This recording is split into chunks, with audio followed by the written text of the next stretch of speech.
مفتی طارق مسعود کے بیانات کے لیے مفتی صاحب کے آفیشیل چینل مفتی طارق مسعود سپیچز کو سبسکرائب کریں۔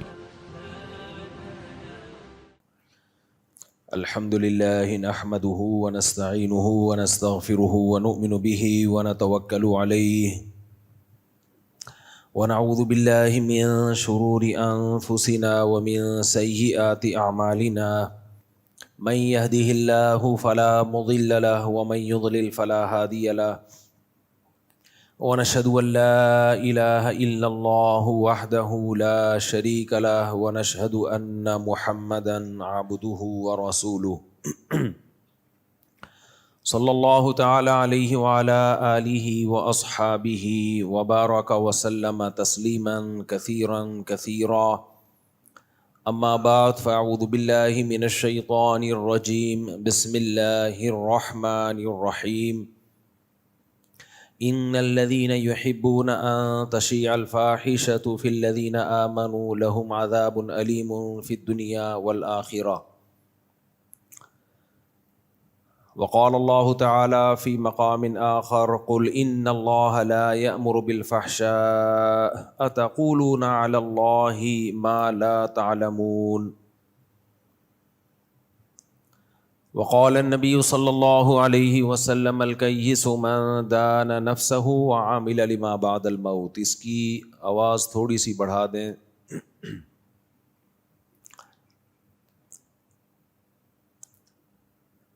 قرآن مجید کی 2 آیات اور نبی صلی اللہ علیہ وسلم کی ایک حدیث میں نے پڑھی ہے۔ اللہ تعالیٰ سے دعا ہے اللہ تعالیٰ صحیح طرح سے بات کہنے کی، سننے کی، سمجھنے کی اور پھر عمل کی اللہ ہم سب کو توفیق عطا فرمائے۔ دیکھو جتنے بھی پیغمبر دنیا میں آئے ہیں اللہ نے ان کو دعوت کے لیے بھیجا، اللہ کا پیغام پہنچانے کے لیے بھیجا۔ تو ایک دعوت تو تمام پیغمبروں میں سیم تھی، اور پھر باقی جتنی دعوت انہوں نے اپنی قوم کو دی ہے وہ اپنی قوم کے حالات کے اعتبار سے دی ہے۔ باقی دعوت میں تمام پیغمبروں کی دعوت پھر سیم نہیں تھی، ایک دعوت سیم تھی، اللہ تعبدوا الا اللہ، کہ عبادت صرف اور صرف اللہ کی ہوگی۔ اس کے علاوہ پھر دعوتوں میں کلچر کے لحاظ سے جس قوم میں جو برائی تھی پیغمبر نے اس برائی کو فوکس کیا ہے۔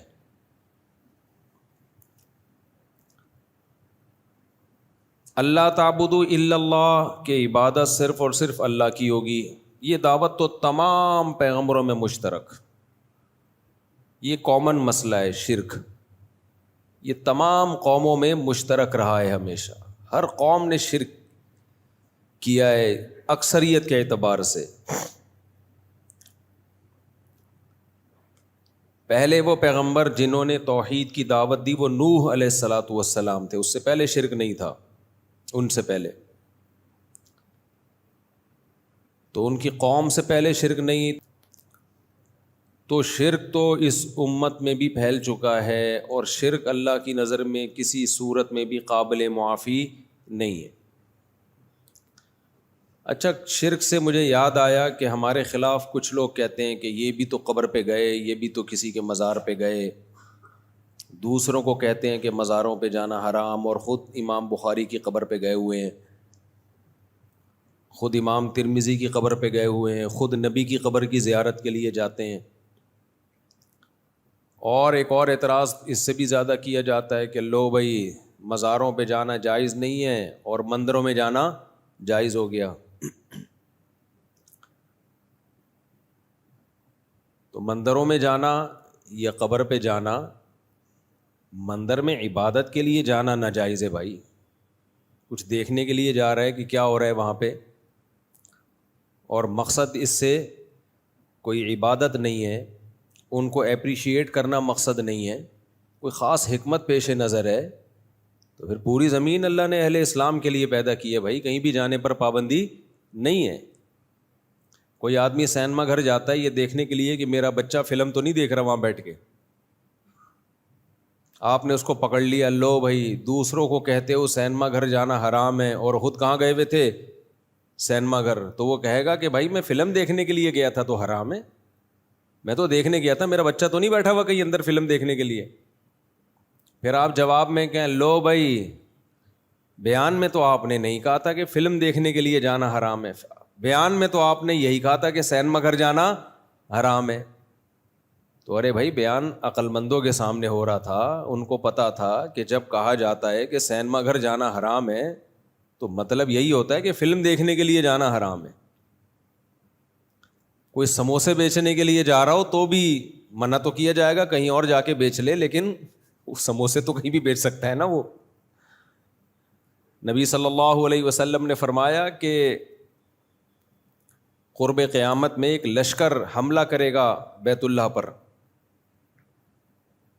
حملے کے لیے آئے گا، کرے گا نہیں، حملے کے لیے آئے گا. حتی اذا کانوا ببیداء یخسف باولہم وآخرہم، جب وہ پڑاؤ ڈالے گا نا بیدا کے مقام پر تو اللہ پورے کے پورے لشکر کو زمین میں دھسا دے گا. تو سیدہ عائشہ رضی اللہ تعالی عنہا نے پوچھا کہ یا رسول اللہ اس لشکر میں تو ایسے لوگ بھی ہوں گے نا، وفیہم اسواقہم ومن لیس منہم، کہ وہ سارے تو حملہ کرنے کے لیے نہیں آئے ہوں گے جن کو اللہ نے دھسا دیا، کچھ لوگ مجمع دیکھ کے ٹھیلا لگانے بھی آ جاتے ہیں. جہاں مجمع ہوتا ہے گول گپے، گولے گنڈے، کرارے پاپڑے، جوس، بوتلیں، آوازیں آتی ہیں نا اسٹیشن سے. جب آپ اسٹیشن پہ گاڑی روکتی ہے تو کیا کیا آوازیں آ رہی ہوتی ہیں؟ ابھی میں کیا آوازیں، کبھی اکیلے میں آؤ گے تو پوری ایک نقل اتار کے بتاؤں گا، ہم نے تو بہت سفر کیا نا ٹرینوں میں. کرارے پاپڑے بولنے میں بڑا مزہ آتا تھا، کرارے پاپڑے. خیر، تو جب گاڑی اسٹیشن پہ رکتی ہے بیسیوں قسم کے لوگ ٹرین میں چڑھتے ہیں، ان کا مقصد گاڑی میں سفر کرنا نہیں ہوتا. خیر، تو نبی صلی اللہ علیہ وسلم نے فرمایا کہ جب وہ لشکر دھسایا جائے گا تو A to Z سب دھس جائیں گے زمین میں. تو سیدہ عائشہ نے عرض کیا یا رسول اللہ، یعنی حضرت عائشہ کا مقصد یہ تھا کہ جب اتنا بڑا مجمع کہیں آ کے ٹھہرتا ہے تو لوگ چیزیں بیچنے کے لیے بھی آ جاتے ہیں اور ویسے ہی دیکھنے کے لیے بھی آ جاتے ہیں کیا ہو رہا ہے یہاں پہ. تو ان کی نیت تو نہیں تھی مکہ پہ حملہ کرنے کی، یہ تو کاروبار کے لیے آ گئے. تو آپ نے فرمایا یخسف باولہم وآخرہم ثم یبعثون علی نیاتہم. زمینی عذاب تو سب کو آئے گا، زمینی عذاب یہ نہیں دیکھتا کہ نیک کون ہے برا کون ہے، اس کی نیت کیا تھی. جب زلزلے آتے ہیں سب کو لپیٹتا ہے زلزلہ. فرمایا ہاں آخرت میں اللہ چھانٹی کر دے گا، نیت پر حساب و کتاب ہوگا، کون کس نیت سے آیا تھا، کون کس سلسلے میں آیا تھا. جو آیا تھا مکہ پہ حملہ کرنے کے سلسلے میں وہ جہنم میں، اور جو ویسے ہی آئے تھے کسی کام سے آئے تھے ان کو اللہ عذاب نہیں دے گا. تو اس سے پتہ چلتا ہے بھائی جو بھی کہیں جاتا ہے اس سے پوچھا جائے گا. کوئی شراب خانے میں مولوی صاحب بیٹھے ہوئے ہیں، آپ نے ویڈیو وائرل کر دی، لو ہمیں شراب خانے جانے سے منع کرتے ہیں، خود کہاں بیٹھے ہوئے ہیں؟ شراب خانے میں. تو ان مولانا صاحب سے پوچھا جائے گا کس سلسلے میں گئے ہو. اگر وہ کہیں میں شرابیوں کو تبلیغ کے لیے گیا ہوں پھر تو جانا واجب ہے بھائی، کیا خیال ہے؟ تو کہیں تبلیغ تو مسجد میں ہوتی ہے. بھائی مسجد میں تو کسی حد تک نیک لوگ آتے ہیں، اصل تو ہوتی کہاں ہے؟ شراب خانوں میں تو ہوتی ہے اصل تو. آپ کہہ سکتے ہیں پھر تبلیغ والے شراب خانوں میں جاتے کیوں نہیں؟ وہ آنے نہیں دیتے ورنہ وہ چلے جائیں. تبلیغ والوں کو تو چاہیے موقع، بھائی ہمیں کہیں بھیجو. شراب خانوں میں بھی جا سکتے ہیں، کہیں بھی جا سکتے ہیں. ایک تو اس لیے بھی نہیں جاتے کہ سب نے پی وی ہوتی ہے، ان کو پتہ کیا چلے گا بول کیا رہے سامنے والا. خیر، تو مکس گیدرنگ میں کوئی چلا گیا، مکس گیدرنگ میں جانا جائز نہیں ہے. کہتے ہیں نا جہاں مرد اور عورتوں کا اختلاط ہو، بلا وجہ کا اختلاط ہو، کوئی ضرورت ہو تو ایک الگ بات ہے. بلا وجہ کا اختلاط جیسے شادی بیاہوں میں ہوتا ہے، پارٹیشن آپ کر سکتے ہو، کیوں نہیں کر رہے بھائی پارٹیشن آپ؟ لیکن تبلیغ کے لیے کوئی، اگر علماء بیان کرتے ہیں مکس گیدرنگ میں مخلوط اجتماع میں جانا جائز نہیں ہے، اب کوئی اگر بیان کے لیے گیا ہوا ہے تو پھر تو جانا جائز کیا لازم ہے. وہ یہی تو سکھانے گیا ہے کہ یہ غلط ہے جو آپ کر رہے ہو. تو نیت پر اس کا بڑا مدار ہے. کچھ گناہ ایسے ہیں جو گناہ ہی ہیں, وہ نیت کی ٹھیک ہونے سے ٹھیک نہیں ہو جاتے. مثال کے طور پر ہو سکتا ہے ہمارا بیان سن کے کوئی کہے کہ اچھا نیت پر اعمال کا مدار ہے, سینما گھر اگر بچے کو پکڑنے کے لیے گئے ہیں تو جانا جائز ہے, نیت ٹھیک ہے نا اس میں. سموسے بیچنے کے لیے گیا ہے, فلم دیکھنے کے لیے نہیں گیا, نامناسب کام تو ہے, کہیں اور بیچ لے سموسے, لیکن اس کو پتا ہے ادھر جتنا سموسہ بکے گا باہر نہیں بکے گا, تو اس کی سموسے کی آمدن کو آپ حرام نہیں کہہ سکتے. تو اب کوئی ہو سکتا ہے سن کے کہے اچھا جی نیت پر اعمال کا مدار ہے, اصل اعمال کس پر ہیں؟ نیت پر ہیں. تو میں بھی جو مندر گیا تھا نا, وہ عبادت کرنے کے لیے یا ان کی وہ پرساد وغیرہ کھانے کے لیے نہیں گیا تھا. نہ انہوں نے وہ پرساد ہی بولتے ہیں نا اس کو ہندوؤں کی, نہ انہوں نے مجھے وہ کھلائی ہے. وہ جو وہاں پنڈت جی بیٹھے ہوئے تھے انہوں نے تو اکرام کیا کہ ایک انسان آیا ہے تو اکرام میں اس کو کچھ ریوڑیاں کھلا دو. تو یہ اکرام تو جائز ہے, اس کا انکار کرنا یہ پرلے درجے کی بد تہذیبی اور بد اخلاقی ہے. تو میں تو ویسے ہی کیا تھا. اور دوسری بات یہ کہ اس میں ایک بہت بڑی حکمت بھی تھی, انڈیا کو پیغام دینا, ہندوؤں کو پیغام دینا کہ تمہارے مندر ہمارے ہاں کتنے محفوظ ہیں, تو ہماری مسجدیں بھی تمہارے ہاں محفوظ ہونی چاہیے. اور یہاں ہندو مسلم کس طرح بالکل بھائیوں کی طرح رہتے ہیں, کوئی جھگڑا نہیں. اور رہ بھی پٹھانوں کے علاقے میں, پٹھان لوگ تو دین اور اسلام کے بارے میں بہت غیرت اور حمیت والے ہوتے ہیں. تو اتنے غیرت مند لوگوں کے درمیان تمہارا مندر محفوظ ہے, تو یہ اس کی علامت ہے کہ پورے پاکستان میں ہندو مسلم میں کوئی تفریق انسانیت کے حوالے سے نہیں ہے, مذہبی فل آزادی ہے. یہ میسج گیا ہے انڈیا, تو تھوڑی سی غیرت آئی ہے کچھ لوگوں کو وہاں پہ. جو بغیرت ہے ان کا تو کوئی حل دنیا میں ہے ہی نہیں, لیکن بہت سو کو غیرت آئی ہے. بہت سو کے کمنٹس آئے کہ ہمیں تو پتہ ہی نہیں تھا پاکستان میں مندر بھی ہیں,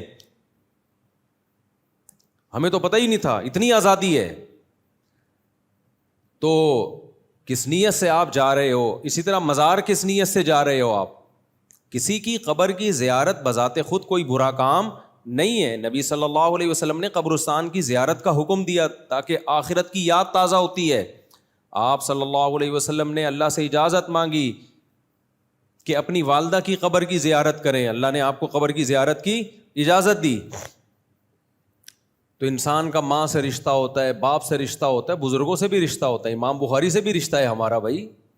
تو اگر ہم ازبکستان گئے اس لیے نہیں تھے کہ قبر کی زیارت کریں گے, ازبکستان ویسے ہی ہم گئے, تو وہاں ہمیں پتہ چلا بھائی یہاں تو امام بخاری کی قبر ہے, تو جانے میں کیا حرج ہے. ہاں قبر کے گرد گول دائرہ کر کے بیٹھنا یہ ٹھیک عمل نہیں ہے. اگر میری کوئی ایسی تصویر ہے آئی ہے یا تو وہ فیک ہے, اور اگر بالفرض حقیقت بھی ہے تو میں اسے رجوع کرتا ہوں.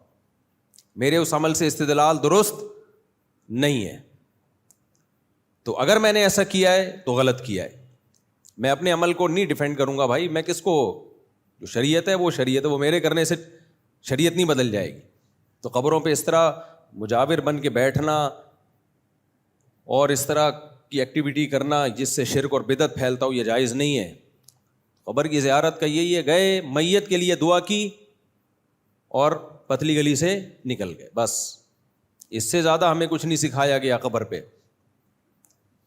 تو خیر, تو میں یہ عرض کر رہا تھا, ہو سکتا ہے کوئی کہے لو بھائی مکس گیدرنگ میں اچھی نیت سے جانا جائز ہو گیا, یعنی تبلیغ کے لیے جا رہے ہیں. اب جیسے کالج میں یونیورسٹیوں میں ہم بیان کے لیے جاتے ہیں تو وہ اتنے نیک ہوتے ہیں نا کہ لڑکیاں پردے والی ہوتی ہیں, تو ہم کہتے ہیں کہ ضرورت ہی نہیں ہے ان کو, یہ تو ٹھیک ہو گئی ہیں.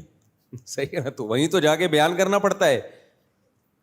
آپ کہہ سکتے ہیں مفتی صاحب آپ جب میڈیکل کالج گئے, لڑکے لڑکیاں بیٹھے ہوئے تھے, آپ نے کون سا وہاں جا کے پردے پہ بیان کر دیا کہ انہوں نے پردہ کرنا, دوپٹہ لینا شروع کر دیا.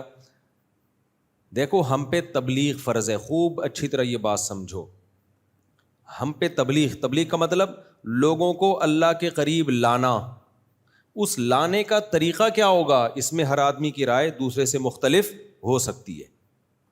مثال کے طور پر ایک آدمی شراب پیتا ہے, آپ کا ٹارگٹ یہ ہے, ہدف یہ ہے کہ اس کو شراب چھڑوانی ہے، اور آپ شراب خانے چلے گئے اس کو سمجھانے کے لیے، اس کو بھی اور اس کے دوستوں کو بھی، لیکن آپ نے شراب پر ایک لفظ نہیں بولا، شراب پر ایک بیان نہیں کیا آپ نے. کیوں؟ آپ کو پتہ ہے یہ اتنے دھتی ہو چکے ہیں کہ شراب پہ بات کروں گا یہ بات سنیں گے نہیں. تو وہاں جا کے آپ نے نماز روزے کی بات کی، اللہ کی بات کی، یہ تھوڑا سا کسی طرح قریب آ جائیں. جب قریب آئیں گے تو مسجد میں آئیں گے، بیان سنیں گے، پھر یہ ہائی ڈوز ان کو وہاں دی جائے گی. تو نیت اس کی یہی ہے. دیکھو مولانا طارق جمیل صاحب کی ملاقات ہوئی عامر خان سے، انڈیا کے ایکٹر سے، گھنٹوں ملاقات ہوئی ہے. مولانا کہتے ہیں میں نے فلمیں چھوڑنے کے حوالے سے کوئی بات نہیں کی، حالانکہ گئے اسی لیے تھے کہ بھائی برائی چھوڑنی ہے. تو برائی میں اس سے بڑی برائی کوئی ہو سکتی ہے؟ ناچ گانے اور جو کچھ فلموں میں ہوتا ہے. لیکن مولانا کو پتا تھا بھائی ایک آدمی ساری زندگی اس کی اسی کام میں گزری ہے، اگر میں ڈائریکٹ اس کو فوکس کروں گا کہ یہ حرام، یہ ناجائز، پھر جب ہم مولانا لوگ حرام بولتے ہیں نا تو نکالتے بھی حلق سے ہیں حرام، تو وہ اور آدمی وہ ہو جاتا ہے. ویسے بولیں گے حرام ہے یہ، لیکن جب کسی کو ڈرانا ہوتا ہے تو کیا بولتے ہیں ہم؟ وہی ایک قاری صاحب سے کہا نا، قاری صاحب نے دکان پہ گئے مٹھائی کی اور کہتے ہیں شیرہ ہے شیرہ. اس نے کہا ہے مگر اتنا گاڑھا نہیں ہے. شیرہ تو ہے ہمارے پاس، اتنا گاڑھا شیرہ ہے، نارمل شیرہ نہیں ہے. تو وہ حرام ایک دم اتنا گاڑھا گاڑھا لفظ نکلتا ہے، وہ ویسے ہی ڈر جاتا ہے اگلا. تو ڈرانا پولیس کا کام ہے، مولویوں کا کام نہیں ہے، مبلغین کا کام نہیں ہے. یہ کس کا کام ہے؟ پولیس کا کام. ہاں مبلغین کا کام آخرت سے ڈرانا ہے، لیکن حکمت اور مصلحت کے ساتھ. کیا حکمت؟ کہ نبی صلی اللہ علیہ وسلم نے جب دعوت کے لیے کسی کو بھیجا ایک صحابی رسول کو، کیا فرمایا؟ بشروا ولا تعسروا، لوگوں کو خوشخبریاں سنانا، تنگی میں مت ڈالنا. ایک دم جا کے نہیں یہ بتا دینا یہ کرنا حرام، یہ کر کے جہنم، یہ کر کے جہنم، وہ ڈر جائیں گے بھائی. آرام آرام، دین پہ سودے بازی نہیں کرنی ہے، اتنا نرم نہیں بن جانا کہ حرام کو حلال کر دینا ہے. بعض مبلغ یہ بھی کر رہے ہوتے ہیں، یہ ناجائز ہے. یہ نہیں ہے کہ حلال اور حرام میں جو اللہ نے ایک لمٹ رکھی ہے وہ لمٹ آپ کراس کر دیں. نا نا نا نا، کسی کو دین پہ لانے کے لیے، دل شکنی سے بچانے کے لیے اپنی دین شکنی جائز نہیں ہے. دین شکنی کا مطلب دین توڑ دینا، یہ جائز نہیں ہے. ہمارے حضرت مفتی رشید احمد صاحب رحمہ اللہ تعالیٰ کے پاس ایک شخص آیا، اس نے دعوت دی، سودی بینک میں جاب کرتے تھے، وہ ٹوٹلی حرام آمدن تھی ان کی. سودی بینک میں جاب کے بھی مختلف شعبے ہیں، کچھ شعبے جائز ہیں کچھ حرام ہیں. جیسے چوکیدار کا شعبہ ہے نا، اگرچہ وہ سودی بینک میں چوکیداری کر رہا ہے مگر وہ جائز ہے، یعنی آمدن جائز ہے. بہتر تو یہ کہ نہ کرے یہ کام. آمدن اس لیے جائز ہے کہ وہ تو صرف پیسوں کی حفاظت کر رہا ہے نا، جو بذات خود ایک جائز کام ہے. تو سود کی وجہ سے 4 آدمیوں پہ لعنت ہوتی ہے: سود لکھنے والا، سودی لین دین، سود دینے والا، لینے والا اور اس پر گواہ بننے والا. تو مینیجر کی تنخواہ حرام ہے کیونکہ وہ سارے سودی سیٹ اپ کو کیا کر رہا ہے، ساری ٹرانزیکشن ہی اس کی نگرانی میں ہو رہی ہے. لیکن اگر سودی بینک میں کوئی شخص حرام کام نہیں کر رہا، جیسے الیکٹریشین ہے، اس کا کام ہے پنکھے لگانا، اس کا کام ہے ٹیوب لائٹیں صحیح کرنا، اس کا کام ہے سولر سسٹم کو ٹھیک رکھنا، تو یہ اس کی تنخواہ کو حرام نہیں کہتے. اس لیے میں عرض کر رہا ہوں کہ یہ جو آمدن کے حلال و حرام ہونے کا ٹاپک ہے نا، یہ اتنا ایزی نہیں ہے جتنا لوگوں نے سمجھ لیا ہے. کہ جو اسکالر اٹھتا ہے وہ فتویٰ دے رہا ہے یہ حلال ہے یہ حرام ہے، یہ پراپر ٹاپک ہے، یہ پڑھا جاتا ہے کہ آمدن کب حرام ہوتی ہے اور آمدن کب حلال ہوتی ہے. تو مفتیان کرام کا کام ہے، یہ انہی کو کرنے دیں آپ. تو خیر، تو ہمارے حضرت کے پاس فون کوئی شخص آیا کہ آپ کی دعوت ہے. حضرت نے فرمایا کہ نہیں میں نہیں قبول. بہت اصرار کیا. حضرت نے فرمایا بھائی آپ کی آمدنی جائز نہیں ہے. تو کسی نے کہا حضرت آپ اس کا دل ٹوٹ گیا، آپ نے دعوت ٹھکرا دی. تو حضرت نے فرمایا کسی کا دل جوڑنے کے لیے میں اپنا دین نہیں توڑ سکتا. یہ اصول یاد رکھو. آج کل بعض مبلغ کچھ ضرورت سے زیادہ نرم پڑ جاتے ہیں، یہ بھی ٹھیک نہیں ہے بھائی. نہ اتنے کڑوے بنو کہ لوگ تھوک دیں، نہ اتنے میٹھے بنو کہ لوگ نگل لیں. یہ ہمارے والد صاحب کا ملفوظ ہے، اللہ ان کی مغفرت کرے. وہ کہتے تھے اعتدال ضروری ہے، نہ اتنے کڑوے کہ ہر وقت منہ سے نفرت ہی نکلتی ہے، ڈراتے ہی رہتے ہو یہ جہنم وہ جہنم، تو بھی جہنم میں جائے گا وہ بھی جہنم میں جائے گا. لوگ بولیں بھائی یہ کوئی جنت کے لیے کوئی بچا بھی ہے؟ بعض اسکالرس کو سنو نا آپ تو ایسا ہی لگتا ہے، میں ان بزرگوں کے نام نہیں لوں گا، کچھ اسکالرس کو سنو ایسا لگتا ہے یہ 2-4 جنت میں جائیں گے، باقی سارے کیا ہیں، یہ بھی غلط وہ بھی غلط فلانا بھی غلط یہ بھی غلط، تو سارے ہی جہنم میں جا رہے ہیں. بھائی بچا کون ہے؟ تو اس سے لوگ دین پہ کے قریب نہیں آتے، دین سے دور ہو جاتے ہیں. اور آپ جا کے لوگوں کو ہدف، اب کوئی بے پردہ لڑکی اگر آ جائے، عورت آ جائے، ایک دم اس کے منہ پہ کہنا کہ آپ پردہ نہیں کرتی آپ جہنم میں جاؤ گی، یہ تبلیغ کا مؤثر طریقہ نہیں ہے. دیکھو نبی صلی اللہ علیہ وسلم کے پاس ایک صحابی آئے نا، بات سے بات نکل رہی ہے، کیا کروں میں، ٹاپک دماغ میں کچھ اور ہوتا ہے، چل کہیں اور پڑھتے ہیں ہم. نبی صلی اللہ علیہ وسلم کے پاس صحابی رسول آئے، وہ صحابی تھے جن کے قتل کا فیصلہ ہو چکا تھا. یہ میں اس پہ بات کر رہا ہوں کہ نہ بہت سخت ہو نہ بہت نرم، اس کی لمٹ کیا ہے یہ بتانا چاہ رہا ہوں. تو یہ گچی پکڑ کے رکھنی ہے، دائیں بائیں نہ ہو جاؤں تاکہ میں اصل کی طرف آؤں. پھر کہ نبی صلی اللہ علیہ وسلم کے پاس ایک صحابی آئے، آپ نے ان کے قتل کا فیصلہ کیا ہوا تھا کیونکہ وہ نبی کی حجو کیا کرتے تھے، مذاق اڑایا کرتے تھے، شاعری میں بہت زیادہ توہین کی تھی. کعب بن زہیر رضی اللہ عنہ بعد میں صحابی بنے وہ، اور عرب کی شاعری میں جو تمسخر اور مذاق ہوتا تھا وہ بہت سنگین نوعیت کا ہوتا تھا، معمولی نوعیت کا نہیں ہوتا تھا. بہت زیادہ تمسخر کرتے تھے نبی صلی اللہ علیہ وسلم کا. تو آپ نے حکم دیا کہ ان کو جہاں پاؤ قتل کر دو.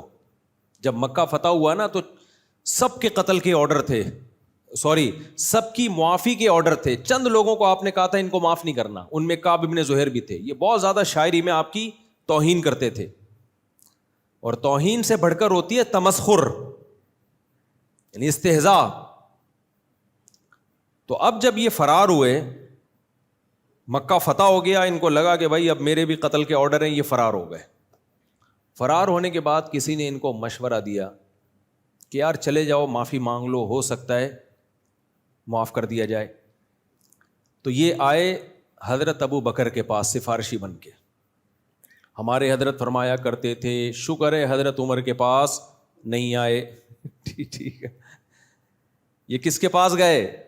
حضرت ابو بکر کے. ظاہر ہے وہ نرم دل تھے. نبی کے زیادہ قریب بھی سب سے کون تھے؟ ابو بکر، کہ بھائی میری سفارش کر دیں یا مجھے نبی کے پاس لے جائیں کسی طرح سے، میں اسلام قبول کرنا چاہتا ہوں. حضرت ابو بکر ان کو لے آئے، انہوں نے اسلام قبول کر لیا اور نبی کی خدمت میں لے جا کے بٹھا دیا. یہ دو زانوں بیٹھ گئے نبی صلی اللہ علیہ وسلم کی خدمت اقدس میں اور شاعری شروع کی. شاعری میں ان کا ارادہ تھا جیسے میں نے زندگی بھر نبی کی حجو کی ہے نا، حجو معاذ اللہ مذاق اڑایا ہے، آج میں نبی کی شان میں نعت کہوں گا، نبی کی شان میں آپ کی تعریف میں کلمات کہوں گا. کیا منظر ہوگا، نبی صلی اللہ علیہ وسلم تشریف فرمائے اور سامنے وہ شخص جس کی گردن اڑانے کے آرڈر ہیں. اب انہوں نے جو نبی کی شان میں تعریف شروع کی ہے، اس سے پہلے کیا کیا ہے؟ اپنی معشوقہ کے قصے شروع کر دیے انہوں نے. عرب کی عادت تھی جب بھی کوئی شاعری کرتے نا تو شاعری سے پہلے جو اصل شاعری ہوتی وہ بعد میں شروع ہوتی، اس سے پہلے اپنی محبوبہ کی شان میں اور اس کی حسن و جمال کو شاعری میں بیان کرتے تھے. یہ عربوں کی عادت تھی. اسلام نے اس کلچر کو ختم کیا اور اسلام نے کہا جب بھی کوئی بات شروع ہوگی، کوئی بھی بات ہوگی تو سب سے پہلے اللہ کی حمد و ثنا اور پیغمبر پر درود ہوگا. تو یہ کلچر اسلام نے کیا کیا؟ عربوں کا چینج کیا ہے. تبھی ہم جب بھی بات شروع کرتے ہیں ہم کیا کہتے ہیں؟ نحمدہ ونصلی علی رسولہ الکریم. ہم کہتے ہیں نا نحمدہ، اللہ کی ہم حمد و ثنا کرتے ہیں اور نبی صلی اللہ علیہ وسلم پر درود بھیجتے ہیں. اس کے بعد اپنا مدعا ہم بیان کرتے ہیں. تو اسلام نے اس کلچر کو چینج کیا، لیکن یہ تو ابھی نئے نئے مسلمان ہوئے ہیں، ان کو اس کلچر کا علم نہیں ہے. انہوں نے عرب کے سابق کلچر ہی کو کوئی فالو کیا کہ پہلے اپنی محبوبہ کی تعریفیں اس کے بعد پھر میں اصل مدعا پہ آؤں گا. آپ سید الانبیاء صلی اللہ علیہ وسلم کا ظرف دیکھیں. پہلے میں وہ تھوڑی سی شاعری سنا دوں کہ اپنی محبوبہ کی حسن و جمال اور اس کے نزاکت کو, حسن و جمال تو نہیں لیکن اس کی نخروں کو کیسے بیان کیا. کیا کہتے ہیں؟ بانت سعاد فقلب اليوم مبتول متیم اثرہا لم یفد مقبول. کہ سعادہ میری محبوبہ مارکیٹ سے شارٹ ہو گئی. بانت کا مطلب جدا ہو گئی مجھ سے. اس کا اردو میں یہی ترجمہ بنتا ہے, ہماری نارتھ کراچی کی اردو میں ترجمہ اس کا یہی بنتا ہے کہ مارکیٹ سے میری محبوبہ, اس کا نام بھی لے رہے ہیں سعاد, سعادہ جو تھی میری محبوبہ مارکیٹ سے شارٹ. فقلب الیوم مبتول, میرا دل آج کے دن ٹکڑے ٹکڑے ہو چکا ہے. جب مجھے پتا چلا نا, بیل بجائی, اب یہ ہماری اپنی بھی تو تشریح ہوتی ہے نا یار, گئے بیل بجائی, بھائی سعادہ ہے, اندر سے آواز آئی, اس کے ابا نے اس کو مارکیٹ سے کیا کر دیا, یہاں سے موو کر دیا. اتنا پہلے ہمت ہوتی نہیں تھی کسی کی کہ محبوبہ کے گھر جا کے بیل بجائے وہ. تو بانت سعاد فقلب الیوم مبتول متیم اثرہا, کہہ رہے میرا دل اس کے پیچھے پیچھے نکل گیا ہے تلاش میں. لم یفدا, اور عجیب بات یہ ہے کہ دل سینے سے نکل کے محبوبہ کی تلاش میں گیا اور اس کے بدلے میں کوئی آلٹرنیٹ دل بھی سینے میں نہیں لگا. تو وداؤٹ دل میں جی رہا ہوں. شاعری ہے یا نہیں ہے؟ دیکھو انگلش میں ایسی شاعری نہیں ملے گی تمہیں, یہ عربی اردو فارسی ہی ہے جس میں ادب ہے. خیر اب میں شاعری کے فضائل پر نہیں آؤں گا, میں اپنا مدعا. تو وہ کہہ رہے ہیں کہ سعادہ مارکیٹ سے شارٹ ہوئی اور میرا دل ٹکڑے ٹکڑے اس کی یاد میں اس کے پیچھے پیچھے تلاش کرنے کے لیے گیا ہوا ہے, اور اس کے بدلے میں کوئی دوسرا دل بھی سینے میں ہے ہی نہیں. ابھی بغیر دل کے میں گھوم رہا ہوں. بھائی دل کہاں ہے یار؟ وہ سعادہ کے پیچھے گیا ہوا ہے. تو ایسے بڑی تعریف کی اپنی محبوبہ کی, یہ کس کی خدمت میں بیٹھے ہیں؟ سید الانبیاء کا ظرف ہے نا, کہ نہیں بھائی ابھی نیا نیا آیا ہے, ٹھیک ہے نا, ابھی نیا نیا ہے, اسلامی آداب سیکھ لے گا اسلامی آداب. ایک دم سے نہیں کہ تو میرے سامنے کیا محبوبہ کے قصے لے کے بیٹھ گیا ہے, نا ابھی آنے دو بھائی, ابھی نیا نیا آیا ہے. جب یہاں رہے گا تو سیکھ جائے گا کہ پیغمبر کے سامنے جب پیغمبر کی شان بیان کی جاتی ہے یا کوئی بھی بات, تو پہلے اللہ کی حمد و ثنا ہوتی ہے, محبوباؤں کے قصے نہیں چھیڑے جاتے. یہ ادب کے خلاف ہے. صحابہ بھی بیٹھے ہوئے ہیں, انہوں نے بھی نہیں فوراً پکڑا کہ بھئی کیا یہ شاعری کر رہے ہو, نا. آج تحمل مارکیٹ سے کیا ہو گیا ہے, بولو, شارٹ. برداشت کیا ہو گئی ہے, شارٹ. اس لیے لوگ جو مذہبی اسکالرز ہیں نا, ان سے ان کے قریب آنے کے بجائے ان سے ڈر رہے ہیں. ایسا نہ ہو جیسے کوئی بھینسا وہ ہوتا ہے نا کٹا, جب بڑا ہو جاتا ہے اس کو کیا بولتے ہیں, سر پہ جس کے سینگ بھی ہوتے ہیں. بہرحال ایک ہوتا تھا پہلے بچپن میں نظر آتا تھا, آج کل وہ بھی لگ رہا ہے مارکیٹ سے شارٹ ہو گیا. تو وہ گھوم رہا ہوتا تھا بس سر یوں کر کے کہ دیکھوں کوئی ملے کہ اس کو میں ٹکر ماروں. یوٹیوب پہ آتے ہیں نا آج کل, یوٹیوب پہ دیکھا ہوگا آپ نے, بس اس کا کام ہی 24 گھنٹے یہ ہے کہ کوئی ملے جس کو میں نے کیا کرنا ہے, ٹکر مارنا ہے. تو کچھ اسکالر ایسے ہیں جو چاہ رہے ہیں کہ کوئی نئی چیز سامنے آئے اور ہمیں ٹکر مارنے کا موقع ملے. تو فلانے نے اپنی کتاب میں یہ لکھا, فلانے نے اپنی کتاب میں یہ لکھا, فلانے نے یہ لکھا, فلانے نے یہ لکھا. بھائی کسی نے کوئی کتاب میں اچھی بات بھی تو لکھی ہے. ہر وقت نیگیٹیوٹی کو اچھالنا سوسائٹی میں. تو وہ کہنے لگے لکنھا خلۃ قد سیط من دمھا فجع وولع واخلاف وتبدیل. کہنے لگے میری محبوبہ کی یہ حسن و جمال اور سب کچھ اچھے کی رپورٹ چل رہی ہے اب تک, لیکن ایک فالٹ اس کے اندر ایسا ہے جو مینوفیکچرنگ فالٹ ہے. وہ کیا ہے؟ یہ ایک ایسی دوستی ہے جس کے خون میں جھوٹ, گرگٹ کی طرح رنگ بدلنا اور تبدیل ہوتے رہنا, بات سے مکر جانا, یہ اس کے بلڈ میں شامل ہے. اور بے وفائی, فجع وولع واخلاف وتبدیل.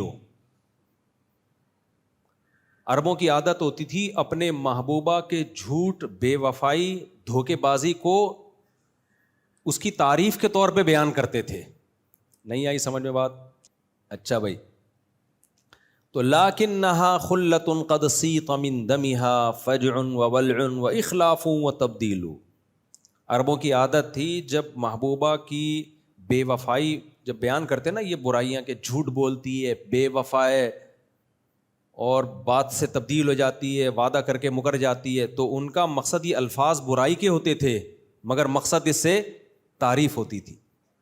بتانے ہوتا نخرے والی ہے، کیونکہ جب خدا جب حسن دیتا ہے نزاکت آ ہی جاتی ہے، کہتے ہیں نا، یعنی اس کے اندر استغنا بہت ہے. اتنا آسان نہیں ہے اس کو حاصل کرنا، آسان نہیں ہے حاصل کرنا.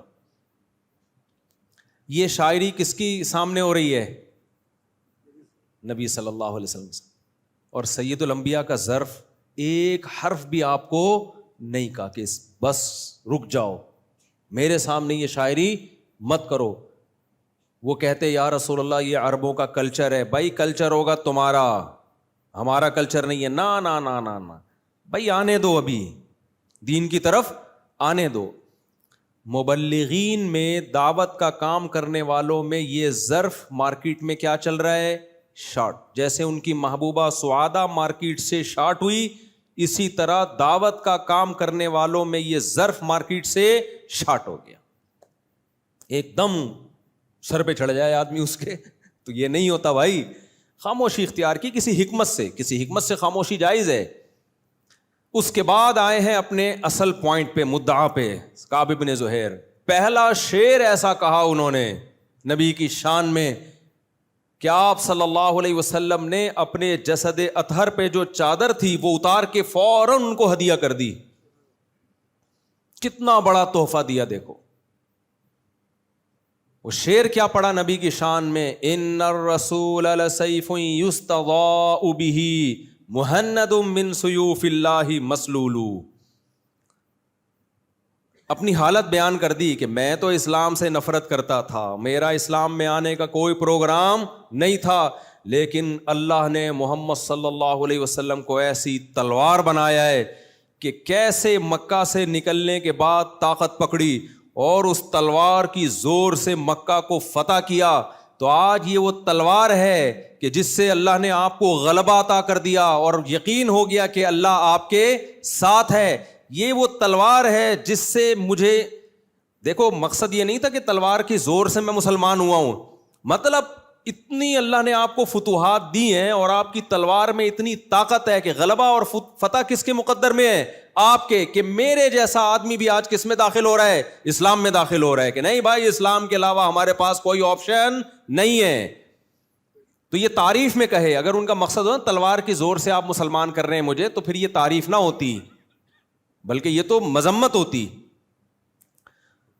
تو تعریف کیسے؟ نبی کی بہادری کی تعریف کی، بہادری کی کہ کتنے کمزور تھے آپ جب مکہ سے مدینہ گئے ہیں اور کیا آپ کے ساتھیوں نے اور آپ نے قربانیاں دی ہیں اور آج مکہ آپ نے فتح کیا ہے. تو اس لیے نبی کی بہادری کی تعریف کی. تو نعتیہ کلام کی ابتدا کس کلام سے ہو رہی ہے؟ نبی کی بہادری. اور نبی کو اپنی بہادری کی تعریف سن کے اتنا لطف آیا. دیکھو جس کے اندر جو کمال کی صفت ہوتی ہے نا، وہ صفت جب کسی دوسرے کے منہ سے سنتا ہے تو بہت زیادہ اس کو خوشی ہوتی ہے.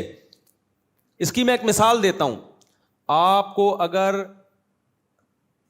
آپ باڈی بلڈر ہو، سارا دن آپ فوکس کس کو کرتے ہو کہ میں طاقتور نظر آؤں، میں ہینڈسم اسمارٹ نظر آؤں. تو اگر کوئی آپ کو کہے گا کہ آپ سخی ہو، آپ کو اس سے زیادہ خوشی نہیں ہوگی، لیکن وہ کہے گا آج بہت اچھے لگ رہے ہو، ایک دم آپ کے دل باغ ہو جائے گا نا. کیا خیال ہے بھائی؟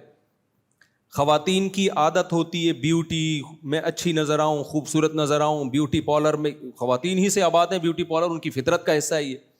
آپ کسی عورت کو کہہ دیں تم جو ہے نا بہت ذہین ہو، تم بہت ایجوکیٹڈ ہو، لیکن اس سے وہ خوش نہیں ہوگی. آپ بول دیں تم بہت خوبصورت ہو، کسی مرد کو بول دیں تم بہت خوبصورت، شاید اس سے بہت زیادہ خوش نہ ہو.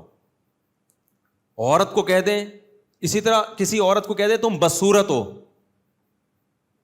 اس کو اس پہ جتنا غصہ آتا ہے کسی اور بات پہ نہیں آئے گا.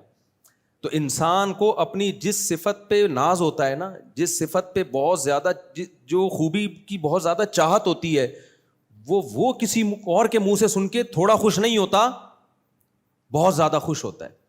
اب کوئی شخص بہادری میں مشہور ہے, آپ جاوید میاں-داد کو کہہ دیں تم بہت اچھے ریسلر ہو, خوش ہوگا وہ؟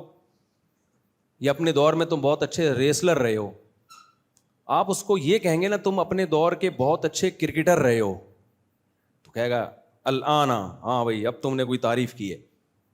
فٹ بالر کو بول دیں تم بہت اچھے فٹ بالر ہو, اس پہ خوش ہوگا وہ. یہودیوں نے اللہ کو کہہ دیا تھا کہ ید اللہ مغلولہ, اللہ کے دونوں ہاتھ بندھے ہوئے ہیں. اللہ تعالیٰ معاذ اللہ نقل کفر بخیل ہے, صحیح طرح سے خرچ نہیں کرتا, ترسا ترسا کے دیتا ہے, تھوڑا تھوڑا کھلاتا ہے معاذ اللہ. اب چونکہ اللہ کو اپنی سخاوت بہت پسند ہے اور اللہ ہے بھی جواد اور کریم, اس لیے اللہ نے اس جملے کو اگنور نہیں کیا, اس کا جواب نازل کیا. غلت ایدیہم, فرمایا ان کے ہاتھ بندھے ہوئے ہیں. بل یداہ مبسوطتان, میرے ایک نہیں دونوں ہاتھ کھلے ہوئے ہیں. ينفق کیف یشاء, جیسے چاہتا ہوں اپنے بندوں پہ لٹا رہا ہوں. تو اللہ نے فوراً رسپانس کیوں دیا؟ اللہ کو اپنی طرف بخل کا تانا پسند نہیں ہے. اس کی تو تعریف ہی اسی بیس پہ کی جاتی ہے, رحمان ہے اور رحیم ہے, کھلاتا ہے بندوں کو. سمجھ میں نہیں آ رہی بات؟ میرا خیال ہے آپ کہہ سکتے پھر یہ غربت کیوں ہے؟ یہ گورنمنٹ کی وجہ سے, یہ غربت اللہ کی وجہ سے نہیں. بارشیں برس رہی ہیں, زمین سے پیداوار اگ رہی ہے, تو اللہ کی طرف سے تو برس رہا ہے نا. اب کوئی سارا ہی لے کے بیٹھ جائے کنارے پہ رکھ لے سانپ بن کے, غریب کے منہ میں نوالا ہی نہ جانے دے, وہ تو پھر اس کا ہیڈ ایک ہے نا, وہ سوسائٹی کا ہیڈ ایک ہے. تو اللہ کو یہ بخل کا تانا پسند نہیں آیا, کیونکہ وہ تو جگہ جگہ کہتا ہے میں رحمان ہوں رحیم ہوں. تو جو رحمان رحیم ہوتا ہے وہ تو کریم ہوتا ہے, وہ تو جواد ہوتا ہے, وہ تو خرچ کرنے والا ہوتا ہے. جس کو محبت ہوتی ہے نا تو خرچ کرتا ہے وہ. تو نبی صلی اللہ علیہ وسلم کے حسن و جمال کی اگر کعب ابن زہیر تعریف کرتے یہ بھی اچھی بات ہے, لیکن شاید نبی کو اتنی خوشی نہ ہوتی کہ چادر اتار کے دے دیتے. نبی صلی اللہ علیہ وسلم کی صحت کی وہ تعریف کرتے کہ یا رسول اللہ آپ بہت صحت مند ہیں. نبی اتنے صحت مند تھے بخاری میں کہ 40 مردوں کے برابر طاقت تھی سید الانبیاء صلی اللہ علیہ وسلم میں. علامہ ابن حجر نے لکھا ہے کہ 9 بیویاں ایک ٹائم پہ, اور خوراک کیا ہے؟ ایک دن ایک وقت کا کھانا, وہ بھی کھجور, اونٹ کا گوشت, بکری کا دودھ, اسی پہ گزارا. ایک ٹائم کا کھانا, اور پھر روزوں پہ روزے بھی, اور 9 ازواج. تو یہ غیر معمولی جسمانی طاقت کے بغیر ممکن نہیں ہے. میں اکثر بتاتا ہوں نا, میرے پاس ایک نوجوان آیا انتہائی باریک, بہت باریک سا, کہتا ہے میں 4 شادیاں کروں گا. میں نے کہا آپ کے پاس بیلنس نہیں ہے بالکل بھی, پہلے بیلنس ڈلوائیں. میں نے کہا ایسا نہ ہو کہ جو رہا صاحب بیلنس ہے وہ بھی مذاق کر رہا تھا, اس سے بھی تکلف ہے. تو کہتا ہے بیلنس کیسے آئے گا؟ میں نے کہا جم جاؤ, تھوڑا گوشت تو چڑھاؤ جس باڈی پہ, کوئی کھاؤ پیو, کوئی جان تو بناؤ. تو کہتا ہے مجھ سے ویٹ نہیں اٹھتا. اب یہ لڑکے بہت سارے کہتے ہیں ہم سے نہیں اٹھتا, چیخیں نکل جاتی ہیں. تو میں نے کہا یار جتنا ویٹ اٹھ رہا ہے وہ اٹھا لو. کہہ رہے نہیں 1 کلو کا بٹا بھی نہیں اٹھتا. میں نے کہا ایسا کرو, ایک تنکا لو اور شیروانی کے بٹن لگاؤ دونوں طرف, وہ اٹھاؤ. پھر جب ایک بٹن اٹھانے کی طاقت ہو 2 بٹن کر دو. بٹن کا خرچہ میں دے دوں گا, ایسا نہ ہو کہ وہ کہے کہ بٹن کا کال. میں نے کہا وہ بٹن کا خرچہ, بٹن کے پیسے میں دے دوں گا. یہ میں اس لیے نہیں بتا رہا مذاق کے لیے, میں اس لیے بتا رہا ہوں جو کرنا ہی نہیں چاہتا نا وہ کچھ نہیں کر پاتا. جو کرنا چاہتا ہے بھائی, آپ کو کون کہہ رہا ہے کہ آپ پہلے دن اتنا ویٹ اٹھاؤ, آپ ہلکے ویٹ سے شروع کرو نا. پھر جب وہ کہتے ہیں نا نہیں ہلکا بھی نہیں, بھائی کیوں نہیں اٹھتا؟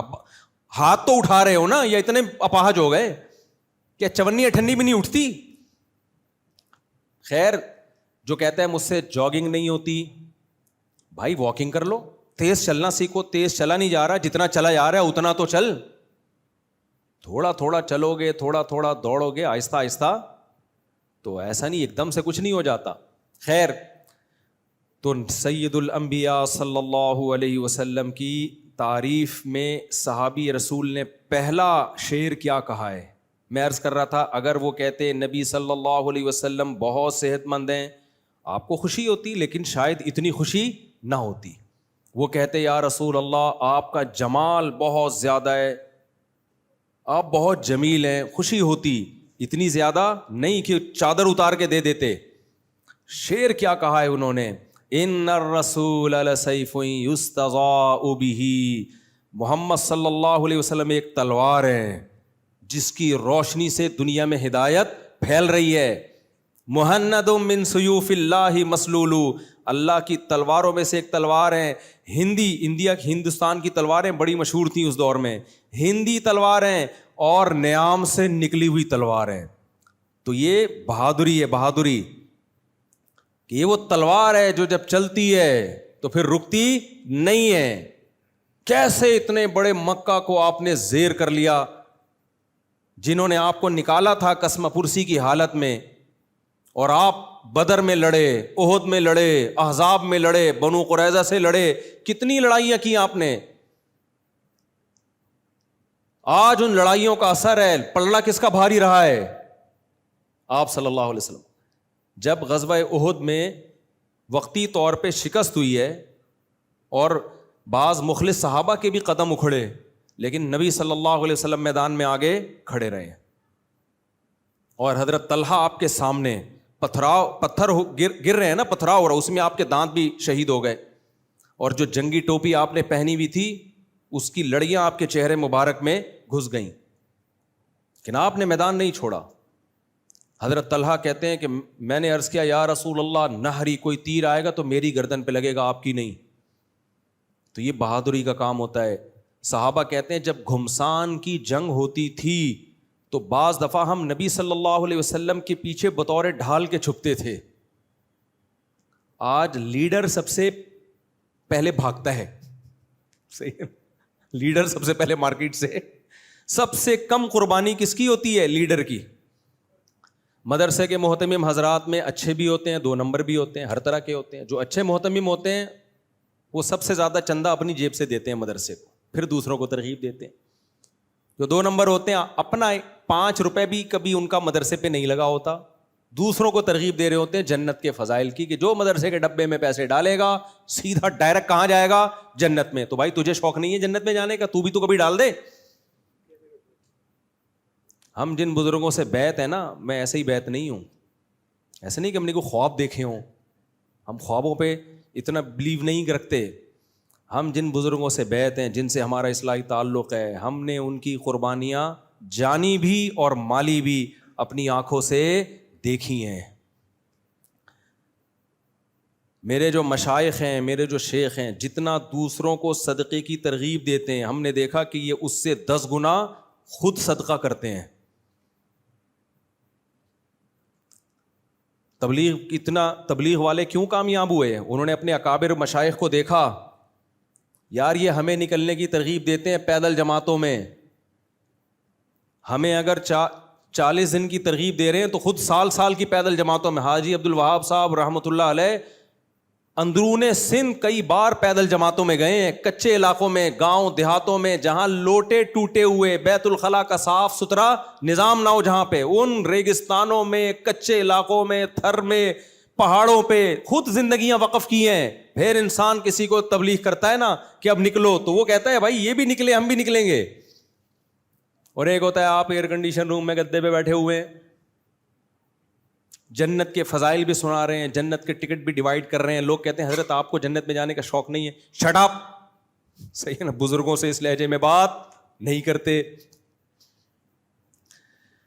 تو خیر کہاں سے کہاں بھائی، دائیں میں بہت گھوم رہا ہوں آج میں بھائی. وہ ہاں نبی صلی اللہ علیہ وسلم کی تعریف میں جب انہوں نے کلمات کہے نا کہ ان الرسول لسیف یستضاء بہ، کہ آپ تو بہادر ہیں، آپ کی مثال ایک تلوار کی ہے جو نیام سے نکلی ہوئی ہے، ایسے کوئی زیر نہیں کر سکتا. نیام میں جب تلوار ہوتی ہے خطرہ ہوتا ہے کوئی آ کے آپ کا سر قلم کر دے اور اتنی دیر میں آپ کو موقع نہ ملے. نا کہا محمد صلی اللہ علیہ وسلم ایسے بہادر ہیں کہ آپ کو شکست دینا آسان نہیں ہے. تو ہمارے نبی اپنی اس تعریف پہ اتنا خوش ہوئے کہ اپنی چادر اور ہمارے نبی کا لباس ایک تہبند اور ایک اوپر کی چادر. تو وہ جو اوپر کی چادر تھی وہ اٹھا کے کس کو گفٹ کر دی؟ کعب ابن زہیر. تھوڑی دیر پہلے قتل کے فتوے تھے گستاخیوں پہ, اور تھوڑی دیر بعد اپنی چادریں گفٹ کی جا رہی ہیں. تو مبلغ میں تحمل بردباری بہت زیادہ ضروری ہے.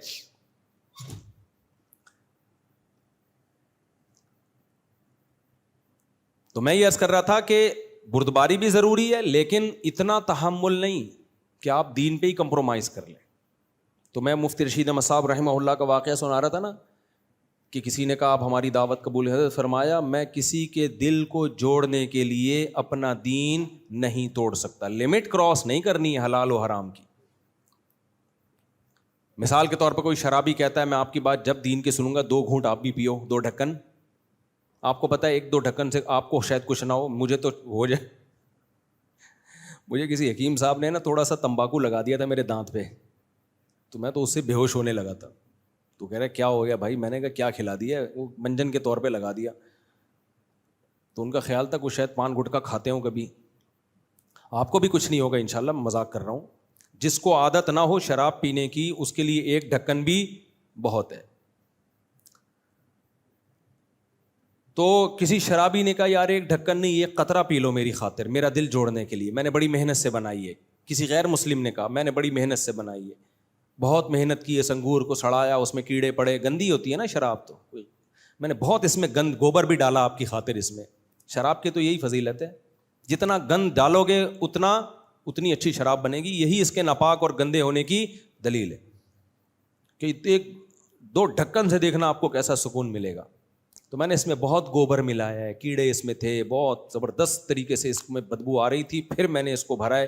میرا دل ٹوٹ جائے گا اگر آپ نے 1 قطرہ نہیں پیا. اور آپ کو پتہ ہے 1 قطرے سے شاید کچھ نہ ہو, اور آپ کو یہ بھی پتہ ہے اگر میں نے 1 قطرہ پی لیا تو یہ اسلام قبول کر لے گا. فرض کرو یقین ہو جائے آپ کو, تو بھی آپ کے لیے وہ 1 قطرہ جائز نہیں ہے, چاہے اس جیسے 1 کروڑ لوگ اسلام میں داخل ہو جائیں.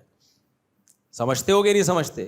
وہ اچھی نیت سے شراب پینا اچھا نہیں بن سکتا.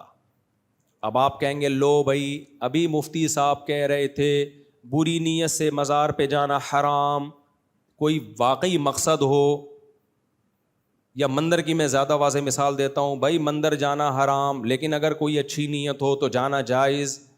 لو بھائی اپنے لیے گنجائشیں پیدا ہو رہی ہیں, اور چونکہ ان کو شراب کی عادت نہیں ہے تو شراب کے لیے اچھی نیت ہو بری نیت ہو دونوں صورتوں میں کیا ہے وہ حرام. تو بھائی یہ میں نہیں کہہ رہا, یہ شریعت نے ہمیں بتایا ہے, علماء کرام نے ہمیں بتایا ہے, اور قرآن و سنت میں غور کر کے ہی بتایا ہے کہ اسلام میں جو اللہ نے ہمیں احکام دیے ہیں وہ 2 طرح کے دیے ہیں. دیکھو بلکہ 4 طرح کے احکام دیے ہیں. کچھ کام ایسے ہیں جو اللہ نے ہمیں کرنے کا کہا, کچھ کام ایسے ہیں جو اللہ نے ہمیں نہیں کرنے کا کہا. ایسا ہی ہے نا, یہ اصول فقہ کی باتیں جو پڑھائی جاتی ہیں. اب آپ کہو گے مفتی صاحب گاڑی باتیں لے کے بیٹھ گئے, میں آپ کو آسان انداز میں سمجھا رہا ہوں تاکہ یہ ٹاپک کمپلیٹ ہو. کچھ کام شریعت اسی کا نام ہے نا, کچھ کام کرنے کے ہیں اور کچھ نہیں کرنے کے, اور کچھ ایسے ہیں جو کرو نہ کرو آپ کی مرضی ہے, اس میں شریعت نے آپ کو آزاد چھوڑ دیا, بھائی آپ کی مرضی ہے. تو ان سے تو ہم بحث ہی نہیں کرتے نا, وہ مباح کام ہے. بھائی آپ پراٹھا کھانا ہے, شریعت نے کیا کہا ہے کہ کھاؤ, یا یہ کہا ہے کہ نہیں کھاؤ؟ بھائی تمہیں اچھا لگتا ہے کھا لو, نہیں لگتا تو کچھ اور کھا لو, روٹی کھا لو, ناغا کر لو. تو کچھ کام ایسے ہیں جن کا ہمیں آرڈر دیا کرنے ہیں, کچھ کام ایسے ہیں جن کا آرڈر دیا نہیں کرنے. جو کرنے کے کام ہے نا ان کو حسن کہا جاتا ہے. کیا کہا جاتا ہے؟ حسن, اچھے. تبھی تو اللہ نے کہا نا کرو, اگر وہ اچھے نہ ہوتے تو اللہ کہتا ہے کہ کرو. بھائی صاحب کیا ہو گیا بول لو نا میرے بھائی. بھائی وہ اچھے کام ہیں تبھی اللہ نے کیا کہا کہ وہ کرو. اس لیے اسلام جب کسی کام کا آرڈر دیتا ہے تو وہ کام حسن کہلاتا ہے. حسن کا مطلب اچھا, ویل ڈن, گڈ. حسن کا کیا مطلب ہے؟ اچھا. احسن کا معنی زیادہ اچھا, تو حسن کا معنی اچھا. اور جو حسن کے اپوزٹ ہوتا ہے اس کو کہتے ہیں قبیح, قاف با یا اور حلوے والی ہا. قبیح. حسن کا الٹ کیا ہوتا ہے؟ قبیح. جس کام سے شریعت نے روکا وہ کیا کہلاتے ہیں؟ قبیح, برے کام. کام کہتا ہے سچ بولو, تو یہ کیا ہو گیا؟ سچ بولنا قبیح ہے یا حسن ہے؟ حسن. اسلام کہتا ہے جھوٹ مت بولو، جھوٹ سے روکا، اس لیے جھوٹ کیا بن گیا؟ قبیح. اسلام کہتا ہے شراب مت پیو، اس لیے شراب کیا بن گئی؟ قبیح. اسلام کہتا ہے زنا مت کرو، اس لیے زنا کیا بن گیا؟ قبیح. اسلام کہتا ہے نکاح کرو، اس لیے نکاح کیا بن گیا؟ حسن. نماز پڑھو، حسن. روزہ رکھو، حسن. جہاد کرو، حسن. وضو کرو، ابے بولو نا کیا ہو گیا؟ حسن.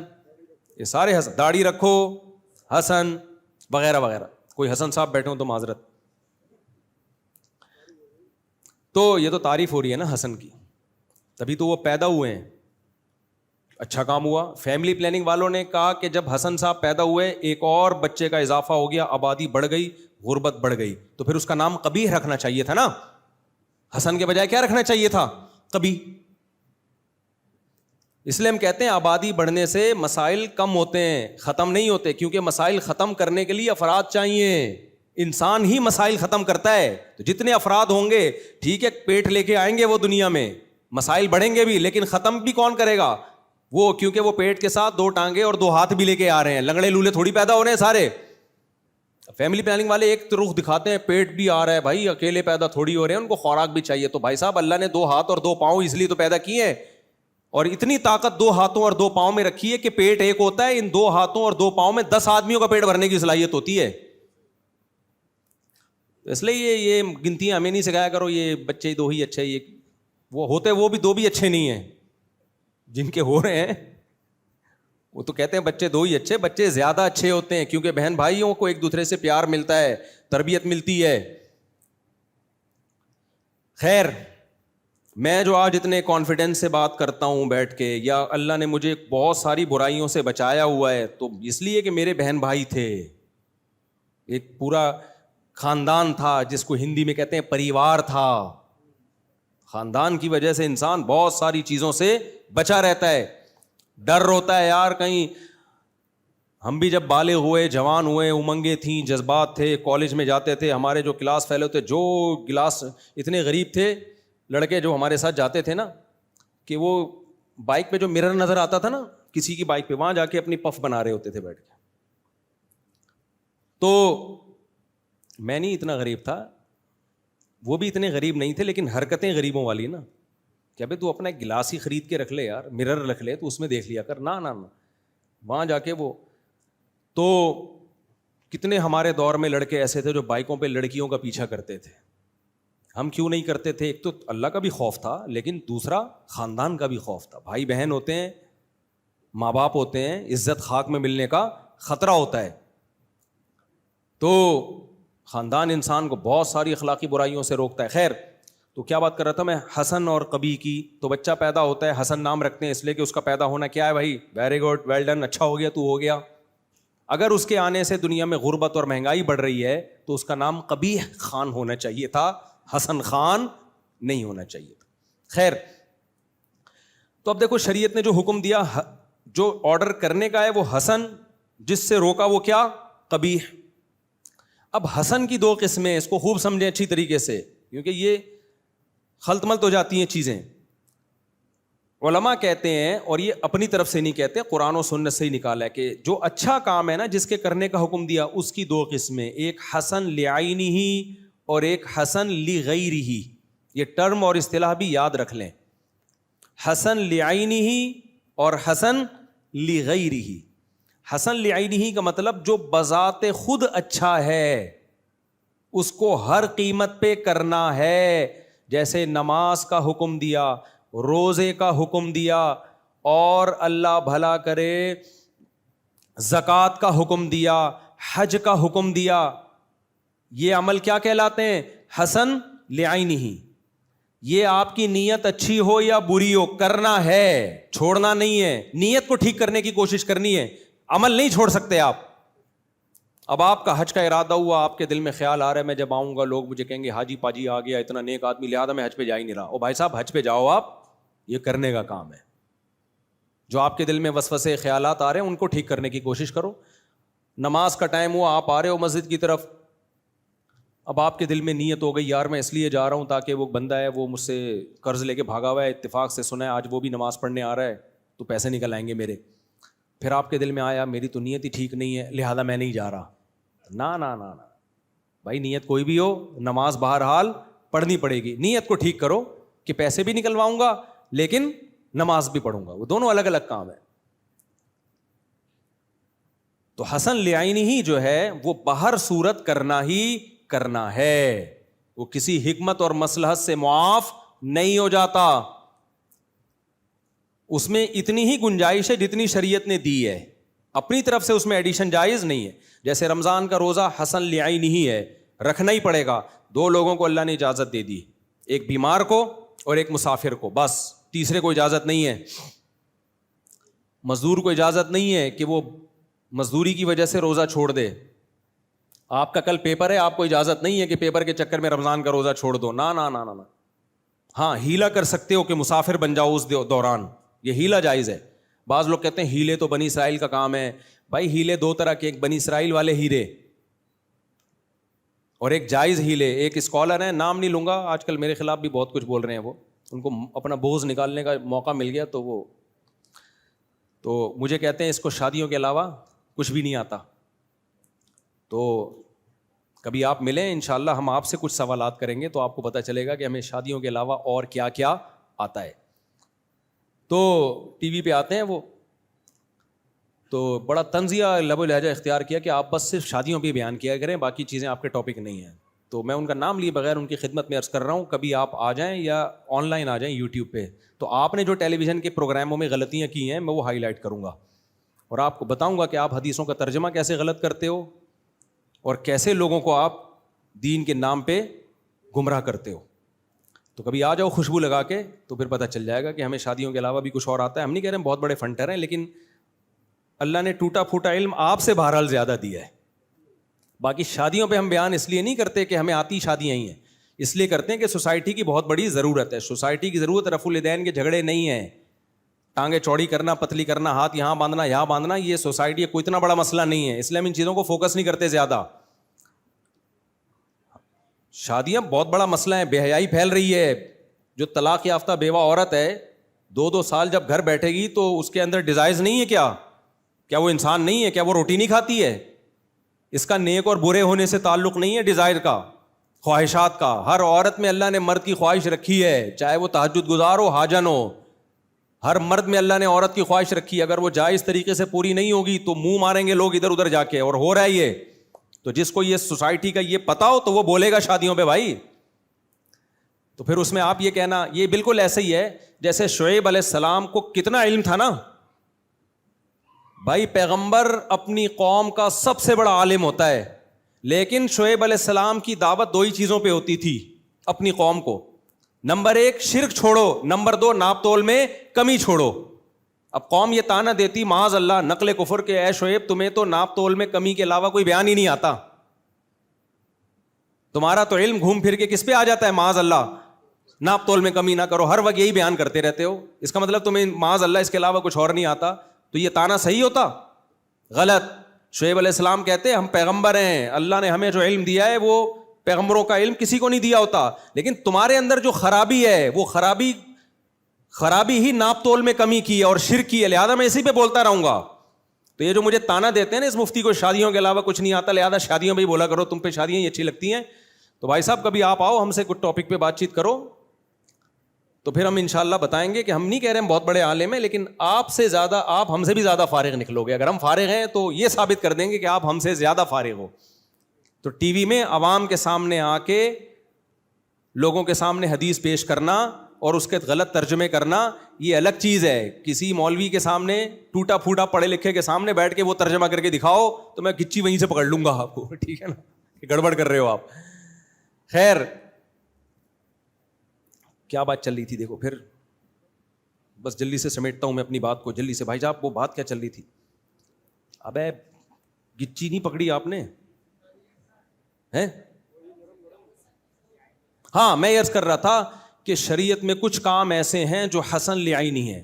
اسی طرح یاد رکھو آج کل بعض اسکالر نے یہ کہنا شروع کر دیا کہ دودھ پلانے والی عورت روزہ چھوڑ سکتی ہے. حمل والی عورت روزہ چھوڑ سکتی ہے, اور دلیل میں پیش کر رہے ہیں قرآن کی آیت کہ اگر تم بیمار ہو تو چھوڑ سکتے ہو. بھائی صاحب بیماری الگ چیز ہے, پریگننسی بیماری نہیں ہے. پریگننٹ نہ ہونا بیماری ہے, عورت کے تو پریگننسی اس کی نیچر کا حصہ ہے. تو آپ نے کیسے کہہ دیا کہ پریگننسی میں عورت فرض روزہ چھوڑ سکتی ہے, دودھ پلانے والی عورت فرض روزہ چھوڑ سکتی ہے؟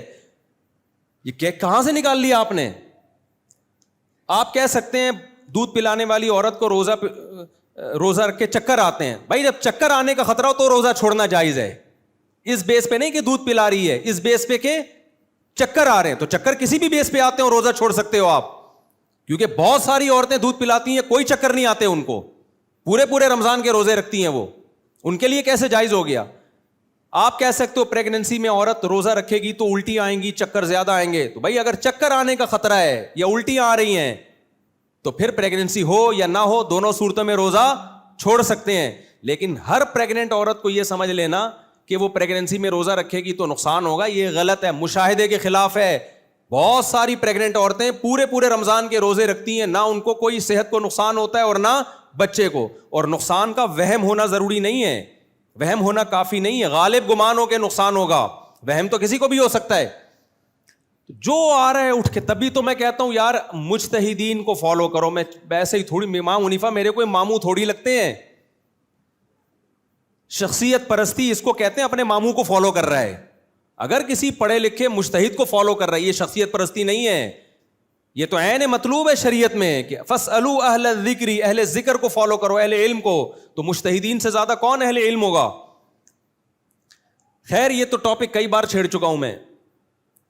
تو حسن لعینہ جو عبادتیں ہیں وہ بہر صورت کرنی ہے, نیت اچھی ہو یا بولو بری ہو, نیت کو ٹھیک کرنے کی کوشش کرنا ہے, عمل نہیں چھوڑنا. زکوٰۃ, آپ کے زکوٰۃ غریب کو دے رہے ہو, آپ کے دل میں خیال آ رہا ہے میری تعریفیں کرے گا, ریا پیدا ہو رہی ہے, تو کیا زکوٰۃ معاف ہو گئی؟ بھائی زکوٰۃ تو دینی ہے, نیت کیا کرو. کتنے لوگ اس چکر میں زکوٰۃ نہیں دیں گے, اصل میں ایکچولی نیت ہی ٹھیک نہیں ہو رہی ہماری, غریب کا بیڑا غرق. ٹھیک ہے نا بھائی, نیت ٹھیک کرو, آپ زکوٰۃ تو دینی ہے. تو دوسری عمل ہوتا ہے حسن لغیرہ. لغیرہ کا مطلب وہ خود پسندیدہ نہیں ہے, ان پہ جو نتیجہ نکلتا ہے وہ نتیجہ بہت اچھا ہوتا ہے, اس لیے شریعت نے اس کو کیا کیا ہے, پسند. جیسے وضو ہے, وضو بذات خود مقصود نہیں ہے. وضو کس کے لیے کی جاتی ہے؟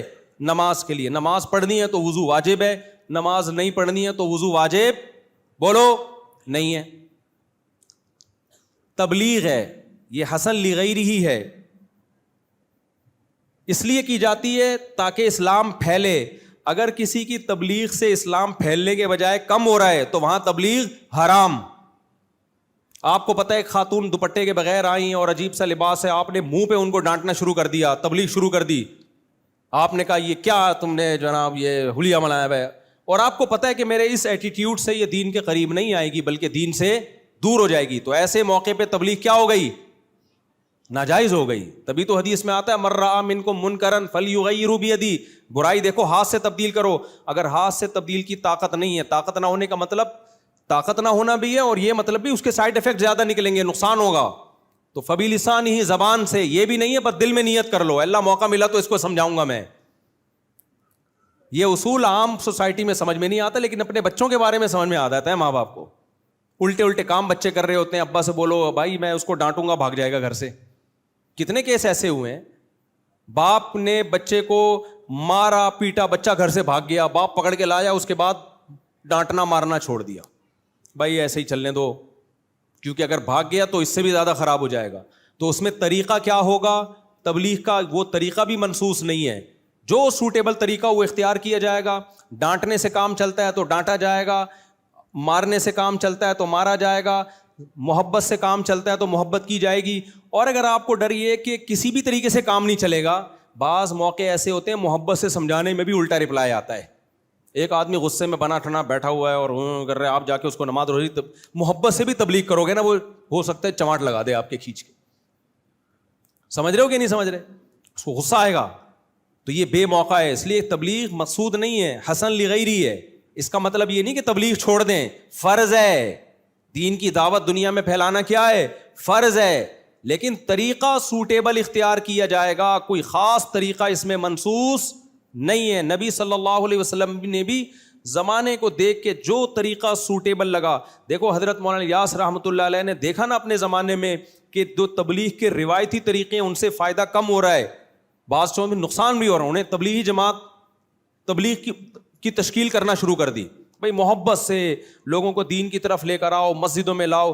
آج اس کی خیر و برکتیں ہمیں پوری دنیا میں نظر آ رہی ہیں. اگر وہ اسی طریقے کو پکڑ کے بیٹھ جاتے جو ایک روایتی چلا آ رہا تھا تو یہ خیر تھوڑی ہوتی. اسی طرح جہاد بھی کیا ہے, حسن لغیرہ, جہاں جہاد کا فائدہ ہوگا جہاد کیا جائے گا, جہاں فائدے کے بجائے نقصان ہو نہیں کیا جائے گا. ہمیں نبی سے جہاد کرنا بھی ملتا ہے اور جہاد کو ڈیلے کرنا بھی ملتا ہے. صلح حدیبیہ بھی ملتی ہے جس میں آپ نے لڑائی کو ٹالا ہے, اور فتح مکہ بھی ملتا ہے جس میں خود آپ نے حملہ کیا, اور غزوہ احد بھی ملتی ہے جس میں صرف ڈیفنس پہ اکتفا کیا ہے غزوہ احزاب میں. تو جہاں صرف ڈیفنس کرنا ہے, آپ سمجھتے ہو صرف ڈیفنس سے کام چلے گا, وہاں ڈیفنس کیا جائے گا. جہاں بڑھ کے حملہ کرنا ہے وہاں بڑھ کے حملہ کیا جائے گا. جہاں دونوں سے نقصان ہو وہاں دونوں ہی نہیں کرنے, کیونکہ مقصد نہیں ہے جہاد. مقصد کیا ہے؟ دین کا غلبہ. تو وہ جو سوٹیبل طریقہ, جہاد کا انکار نہیں کرنا ہے. کہیں بعض فلاسفر ایسے ہیں جو ایکچولی کر کے جہادی کا انہوں نے بیڑا غرق کر دیا, تو جہاد کا انکار تو کفر ہے. یہ کہ سوٹیبل جگہ سوٹیبل ٹائم, یہ ساری چیزوں پہ غور کر کے. یہ کچھ لوگ جہاد کے بالکل ہی منکر ہیں اور کچھ ایسے ہیں کہ ہر جگہ بم پھاڑنے میں لگے ہوئے ہیں. وہ یہ دونوں غلط ہیں. وہ دیکھتے ہی نہیں کہ اس کا نتیجہ کیا نکلے گا. وہ کہہ رہے ہیں نتائج کے ہم مکلف نہیں ہیں. جب ان کو کہا جاتا ہے بھائی یہ کون سا طریقہ ہے جہاد کا, ہر جگہ ہی بم پھاڑ رہے ہو, کہہ رہے ہیں بھائی نتیجہ کیا یہ اللہ نکالے گا, ہم اعمال کے مکلف ہیں. نا نا نا نا نا نا, کچھ اعمال ایسے ہیں اس میں ہم نتیجے کے بھی مکلف ہیں. دیکھو ایک آدمی سردیوں میں برف کی دکان کھول کے بیٹھا ہوا ہے. سردیوں میں کیا کر رہا ہے؟ برف کی دکان.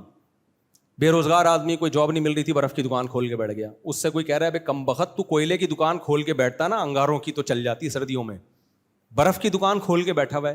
وہ جواب میں کہے ہم اسباب کے مکلف ہیں, نتیجہ کس کے ہاتھ میں ہے؟ اللہ کے. تو یہ دلیل صحیح ہوگی؟ اس کو بولا جائے گا بھائی کاروبار خود مقصد نہیں ہوتا, کاروبار سے مقصد پیسہ ہوتا ہے. تو وہ کام کرو جس میں پیسے کی امید تو ہو. گولا گنڈا بیچ لیتا شاید چل جاتا, ٹھیک ہے نا, تھوڑا بہت. کچھ بے وقوف ایسے ہوتے ہیں جو سخت سردی میں بھی گولے گنڈے کھا رہے ہوتے ہیں. آئس کریم چل جاتی, برف کون خریدتا ہے یار؟ یا خریدیں گے بہت تھوڑے لوگ, تیرا خرچہ زیادہ ہوگا اور انکم کم ہوگی. تو ایسا ہی جہاد ہے, ایسا ہی تبلیغ ہے, اس میں مقصد کہ کوئی اس کا پازیٹیو ریزلٹ نکلے.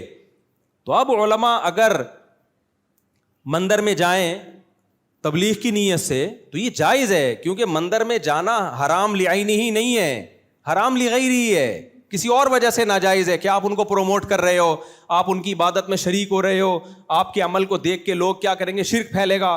اگر یہ سب چیزیں نہیں ہیں بلکہ ایک پیغام جائے گا امن کا کہ بھائی جیسے تمہارے یہاں ہندو محفوظ ہیں, ہمارے ہاں انڈیا میں بھی مسلمانوں کو محفوظ ہونا چاہیے.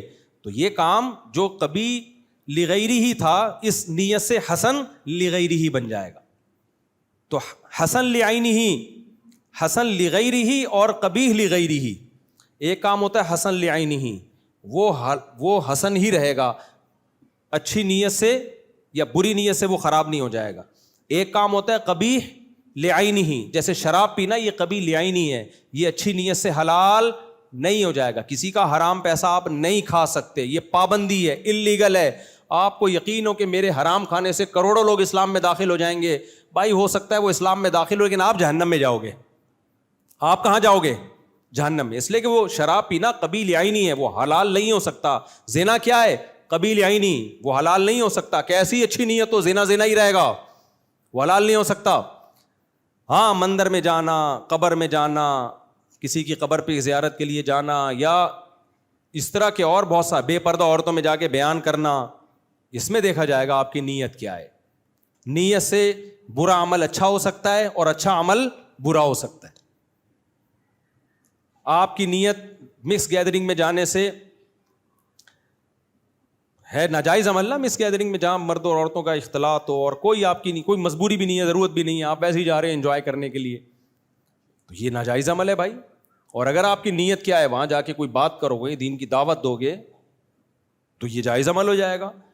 تو اس کا مدار ہے نیت پر. تو یہ اصول یاد رکھیں، کبھی حسن لعینہ ہمیشہ اچھے رہیں گے، کبھی لغیرہ ہمیشہ حرام رہیں گے، وہ کسی نیت سے بھی جائز نہیں ہو جائیں گے. یہ اسلام کی بنائی ہوئی لمٹ ہے، لمٹ ہے، اس کو کراس نہیں کر سکتے آپ. لوگ مبلغین بعض کراس کر رہے ہوتے ہیں.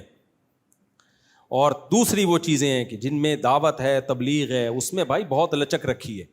اگر کوئی ایئر ہوسٹس آپ کے ساتھ آ کے کسی مبلغ کے ساتھ سیلفی لیتی ہے، آپ بند کمرے میں سیلفی نہیں لے رہے، نہ اس سے ملاقات کر رہے ہیں، تو آپ کی اور بچ بھی نہیں سکتے آپ. اور آپ کی نیت یہ ہے کہ بھائی یہ دین کے قریب آئیں یہ لوگ، تو اس میں رائے کا اختلاف تو ہو سکتا ہے. آپ کی رائے یہ ہوگی اس سے دین کے قریب نہیں آئیں گے، لیکن ہو سکتا ہے کسی کی رائے ہو کہ آ جائیں گے دین کے قریب. تو یہ ناجائز عمل نہیں ہے. ہاں آپ سیلفی اس لیے لے رہے ہیں تعلقات ہو جائیں آپ کے، یا لڑکوں کو دکھائیں یہ دیکھو، اور سیلفی آپ لے بھی نہیں رہے ہوتے، وہ لے رہی ہوتی ہے سیلفی، ہم تھوڑی لے رہے ہوتے ہیں سیلفی. تو آپ لے رہے ہیں دیکھو میری یہ سوچ، یہ ناجائز ہے بھائی. اور ایک آخری بات کر کے بس بیان ختم کرتا ہوں. دیکھو میرے ولاگ میں اگر کہیں لڑکیاں نظر آ رہی ہیں تو وہ میں نہیں بنا رہا ولاگ، لوگ دوسروں کی برائیاں بھی میرے کندھوں پہ ڈال رہے ہوتے ہیں. اگر ہمارے آفیشیل چینل پہ کوئی ایسی لڑکی وڑکی گئی ہے تو پھر میں ایڈمن کی اور جو ایڈیٹر ہے اس کی کھچائی کرتا ہوں، وہ کمپلین ڈائریکٹ مجھے کیا کرو، میں اس کو جانے نہیں دیتا. جو ایڈیٹر ہے نا بعض دفعہ وہ اس غفلت سے کام لے کے چلا دیتا ہے. ابھی ایسے ہی کوئی کمپلین آئی، میں نے فوراً ہٹوائی ہوئی ہے، کیونکہ ولاگنگ میں اس طرح بے پردہ لڑکیاں دکھانا ہم اس کو جائز عمل نہیں سمجھتے. گوگل ایڈ تو ہمارے اختیار میں نہیں ہے نا، ولاگ تو ہمارے اختیار میں ہے، اس میں کوئی بیوی کو لا رہا ہے، بہن کو لا رہا ہے، لڑکیوں کو لا رہا ہے، وہ کہاں سے جائز ہو گیا؟ تو جیسے ان کے لیے ناجائز ہے، مولوی کے لیے بھی ناجائز ہے وہ. تو اگر میرے ولاگ میں کسی میں لڑکی آ رہی ہے تو یا تو مجھے علم نہیں ہے یا وہ میں نے نہیں بنایا. ابھی جیسے وینکوور میں کشتی میں بیٹھ رہا ہوں تو کوئی خاتون جو ہے نا لڑکی، انگریز لڑکی، وہ کشتی کو پیچھے سے دھکا دے رہی ہے، تو لوگوں نے کہ کمنٹس آئے مفتی صاحب کی 5ویں، اور کوئی کہہ رہا ہے 6ٹھی، کوئی پتہ نہیں کیا کیا تماشے بنائے ہوئے لوگوں نے، اور کہہ رہے ہیں یہ دیکھو اتنے ماڈرن ہو گئے. بھائی وہ میں نے نہیں بنائی ویڈیو، وہ کسی نے پیچھے سے کیمرے سے بنائی ہے. میں کبھی بھی اس طرح کی ویڈیو نہیں بنانے دیتا. ہاں اس پر یہ اشکال ہوتا ہے کہ مفتی صاحب ایسی جگہ گئے کیوں جہاں لڑکی ہے، تو کوئی ایسی جگہ بتا دو امریکہ، کینیڈا یا پاکستان میں جو تفریحی مقام ہو جہاں سارے چھانٹ کے داڑھی والے مولانا رکھے ہوئے ہوں. آپ نے ایسی جگہ مارکیٹ میں ہے نہیں، تو وہ تو جائیں گے. آپ بازار شاپنگ کے لیے جاتے ہو، وہاں لڑکیاں ہوتی ہیں. جہاز میں جاتے ہو، ایئر ہوسٹس ہوتی ہیں، سمجھ رہے ہو. ہوٹل پہ جاؤ گے، وہاں آپ کو ایئر ہوسٹس ملیں گی. اب تو مارکیٹوں میں جاؤ گے، ریسیپشن پہ لڑکیاں بیٹھی ہوئی ہیں. تو ایک حل یہ ہے کہ جنگل میں نکل جاؤ، دوسرا حل یہ ہے کہ اب گزارا کرو، آپ اپنی نظر کی حفاظت کرو بھائی، ان سے فری نہ ہو. آپ اپنے وہاں لڑکیاں دیکھنے تھوڑی گئے ہم کینیڈا میں. اور وہاں جو لانچ میں ہم بیٹھے تھے مدرسے کے سارے مولویوں کے ساتھ تھے ہم، تو سارے مولویوں کے جھمیلے میں گئے ہیں. ایک آدھ لڑکی آ گئی اور میرے مشورے کے بغیر آئی ہے، تو یہ طنز اور طعنہ مجھ پہ نہیں بنتا. وہ وہیں پہ جاب کرتی ہے، وہ وہیں پہ، تو میرے کہنے سے تھوڑی کر رہی ہے وہاں پہ جاب وہ. کیونکہ بعض لوگوں نے اس پہ اتنا بڑا ایشو بنایا ہے. بیان تھا میرا 1-2 جگہوں پر، انہوں نے پابندی لگا دی کہ یار یہ دیکھو یہ مولوی کیا کر رہا ہے، یار یہ دیکھو یہ مولوی کیا کر رہا ہے. تو پابندی لگا دیں. ہم تو تبلیغ کے تو بہت سارے راستے ہیں، سال کے لیے نکل جائیں گے، اچھا ہے جماعت میں، اور کیا ہے. تبلیغ والے کسی بھی پابندی نہیں لگاتے، تو اس بہانے موقع مل جائے گا. لیکن یہ بدگمانی جو پھیلائی جاتی ہے نا، یہ غلط ہے. سمجھتے ہو کہ نہیں سمجھتے؟ جو ناجائز ہے وہ ناجائز ہی رہے گا. اللہ تعالیٰ سمجھنے کی عمل کی توفیق عطا فرمائے. دولہا ہے جی ارسلان بن منصور، اور دلہن رمشا سلیم بنت محمد سلیم، اور مہر ہے جی 50,000. دلہن کے وکیل کہاں ہیں؟ دلہن کے وکیل مارکیٹ آپ ہیں. آپ نے اجازت دی کہ میں 50,000 روپے مہر میں رمشا سلیم بنت محمد سلیم کا نکاح ارسلان بن منصور سے کروں، اجازت ہے؟ کہاں ہیں ارسلان بھائی؟ آپ ہو. الحمدللہ نحمدہ ونستعینہ ونستغفرہ ونؤمن بہ ونتوکل علیہ ونعوذ باللہ من شرور انفسنا ومن سیئات اعمالنا من يهده الله فلا مضل له ومن يضلله فلا هادي له ونشهد ان لا اله الا الله وحده لا شريك له ونشهد ان سيدنا وحبيبنا وشفيعنا وسندنا محمدا عبده ورسوله صلى الله تعالى عليه وعلى اله واصحابه وبارك وسلم تسليما كثيرا كثيرا. اما بعد فاعوذ بالله من الشيطان الرجيم. بسم الله الرحمن الرحيم.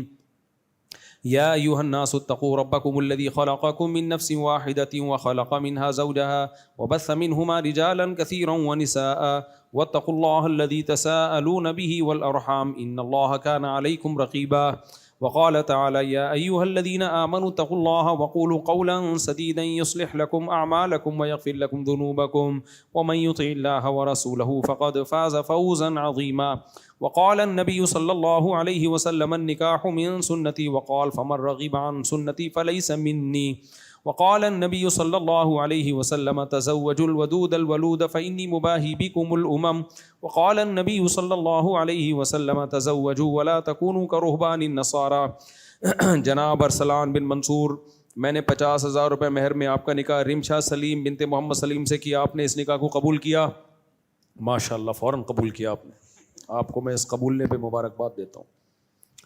دعا کریں جی اللہ تعالیٰ برکت دے۔ الحمدللہ رب العالمین والعاقبۃ للمتقین والصلاۃ والسلام علی رسولہ الکریم وعلی آلہ وصحبہ اجمعین۔ اے اللہ اس نکاح کو اپنے دربار میں قبول فرما، اے اللہ اس کی برکتیں زوجین کو تادم حیات نصیب فرما، آپس کے اختلاف و انتشار سے، لڑائی جھگڑوں سے، ہر قسم کے شر فساد سے اللہ ان دونوں کی ہمیشہ کے لیے حفاظت فرما۔ اے اللہ اس نکاح کو دونوں کے خاندانوں میں جوڑ کا، محبتوں کا، برکتوں کا ذریعہ بنا، جس کی جو جائز مراد ہو اس کی مراد کو پورا فرما۔ ربنا آتنا فی الدنیا حسنۃ وفی الآخرۃ حسنۃ وقنا عذاب النار۔ صلی اللہ تعالیٰ علی خیر خلقہ محمد وعلی آلہ وصحبہ اجمعین۔ اللہ تعالیٰ بہت بہت مبارک کرے آپ کو ماشاء اللہ۔ ٹھیک ہے، اب یہاں گلے نہ ملیں، ادھر جا کے ملیں گے انشاءاللہ۔ مبارکباد پروگرام وہاں چلائیں، وہاں ہاں بس آپ بھی، آپ کی بھی ہو رہی ہے، اس کے بعد نمبر۔ چلو بھائی، ارے ماشاء اللہ ماشاء اللہ، وعلیکم السلام، کیا حال ہے؟ اس زمین کا حسن جو ہے نا بچے ہیں، اللہ نے گھروں کی رونق اور زمین کا حسن بچوں میں رکھا ہے۔ گھر میں بچے ہوتے ہیں، یہ دیکھو، وعلیکم السلام، کیا حال ہے؟ بس کافی ہو گیا میرا خیال ہے، جیسے بچوں کے فضائل شروع ہوئے نا، بچے آ گئے، السلام علیکم، اچھا ماشاء اللہ، جزاک اللہ۔ مفتی صاحب، قرآن مجید میں کئی مقامات پر یہ بات آئی ہے کہ انسان کو اس کے گناہ کے بقدر سزا ملے گی اور کسی پر ظلم نہیں کیا جائے گا، لیکن دوسری جگہ یہ بھی ہے کہ ہم ان کے عذاب کو دگنا کر دیں گے۔ یہ دونوں باتیں ایک دوسرے کے متضاد کیوں ہیں؟ میں آپ کے درس قرآن کے لیکچر پابندی سے سنتا ہوں، لیکن بس یہ ایک اشکال ذہن میں آتا رہتا ہے۔ دیکھو، دگنے کا مطلب یہ نہیں ہوتا کہ جتنا سزا بنتی ہے اس کا دگنا دیں گے، یہ مطلب دگنے کا نہیں ہے۔ یہاں دگنا اس معنی میں ہے کہ جتنا اس کے دماغ میں عذاب کا تصور ہے اس سے کئی گنا بڑھا کے عذاب دیا جائے گا۔ تو یہ شدت کے معنی میں ہے، سخت عذاب دیا جائے گا۔ جو آپ کے ذہن میں ہے نا اس سے دگنا وہ ہوگا، پورا بدلہ ہی۔ اس کی مثال ایسے، ایک آدمی نے جرم کیا، چوری کی یا کوئی جرم کیا، اس کے ذہن میں ہے کہ اس پہ اتنی سزا بنتی ہے، تو جج کہے گا اتنی نہیں بنتی، اس کی دگنی بنتی ہے جو تم سوچ رہے ہو۔ تو یہاں دگنا دگنے کے معنی میں نہیں ہے، یہاں دگنا ہے بہت سخت عذاب کے معنی میں، سخت عذاب ان کو دیا جائے گا، تو وہ سخت ہوگا ان کے گناہوں کا بدلہ۔ اب ایک اشکال ہوتا ہے کہ بھئی جتنا گناہ ہے اتنی سزا ہونا، سخت کیوں دیا جا رہا ہے؟ تو اس اشکال کا جواب قرآن میں ہی اللہ نے دیا ہے کہ جب ان کو یہ عذاب دیا جائے گا نا، وہ یہ سمجھیں گے کہ یہ تو بہت سخت عذاب ہے۔ تو اس کے مختلف جگہوں پہ اللہ نے مختلف جواب دیے ہیں۔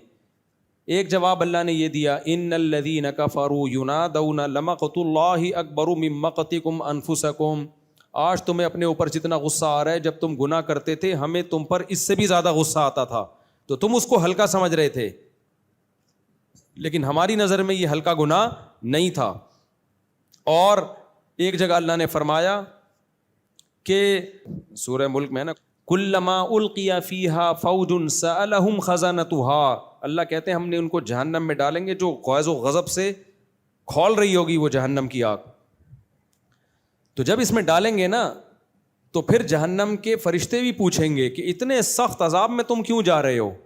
کیا تمہیں کوئی ڈرانے والا نہیں آیا تھا؟ وہ کہیں گے بلا قد جاءنا نذیر، آیا تھا ڈرانے والا۔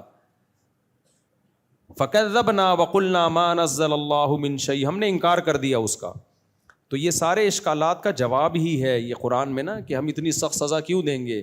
اس لیے کہ ان کا جرم ہلکا نہیں ہے، ان کا جرم بہت سخت ہے۔ ان کو بار بار اس جہنم سے ڈرایا گیا تھا، بتایا گیا تھا، پھر بھی یہ گناہ کرتے رہے ہیں، پھر بھی یہ برائیوں میں رہے ہیں، تو اس لیے اللہ ظالم نہیں. وما ظلمناہم, یہ تیسرا جواب ہے, وما ظلمناہم ولکن کانوا انفسہم یظلمون. اللہ کہیں گے ہم نے ظلم نہیں کیا, یہ خود اپنے اوپر ظلم کر کے آئے ہیں. تو یہ سارے جوابات اللہ نے یہی اشکال کے دیے ہیں کہ اللہ کی طرف سے ظلم نہیں ہوگا, اس کا عذاب ہی سخت ہے. اور سخت اس لیے کہ گناہ ہی سخت ہے تمہارا, تم ہلکا سمجھ رہے ہو, تو تمہارے ہلکا سمجھنے سے تھوڑی ہلکا ہو جائے گا یہ. دیکھو جو کسی بندے کو قتل کر دے, اس کے بچوں کو یتیم کر دے, بیوی کو بیوہ کر دے, وہ پھانسی پہ لٹکنے پہ تیار ہوگا؟ کبھی بھی نہیں ہوگا. وہ لوگ بھی ترس کھا رہے ہوں گے, ہائے بیچارے کو کیوں لٹکا رہے ہو. تو کیا کہا جائے گا, بھائی اس نے جو جرم کیا ہے اس کے سائڈ افیکٹ دیکھو کیا نکلے ہیں, تو لہذا تمہیں ترس آ رہا ہے اس کے لٹکتے ہوئے, لیکن جب تم اس کے جرم کی نوعیت تمہیں پتہ چلے گی تو پھر تمہیں ترس نہیں آئے گا. تو اللہ بھی یہی کہیں گے کہ میں آگ میں جو ڈال رہا ہوں تمہیں ان پہ ترس آئے گا, آتا ہے دنیا میں کہ کیوں.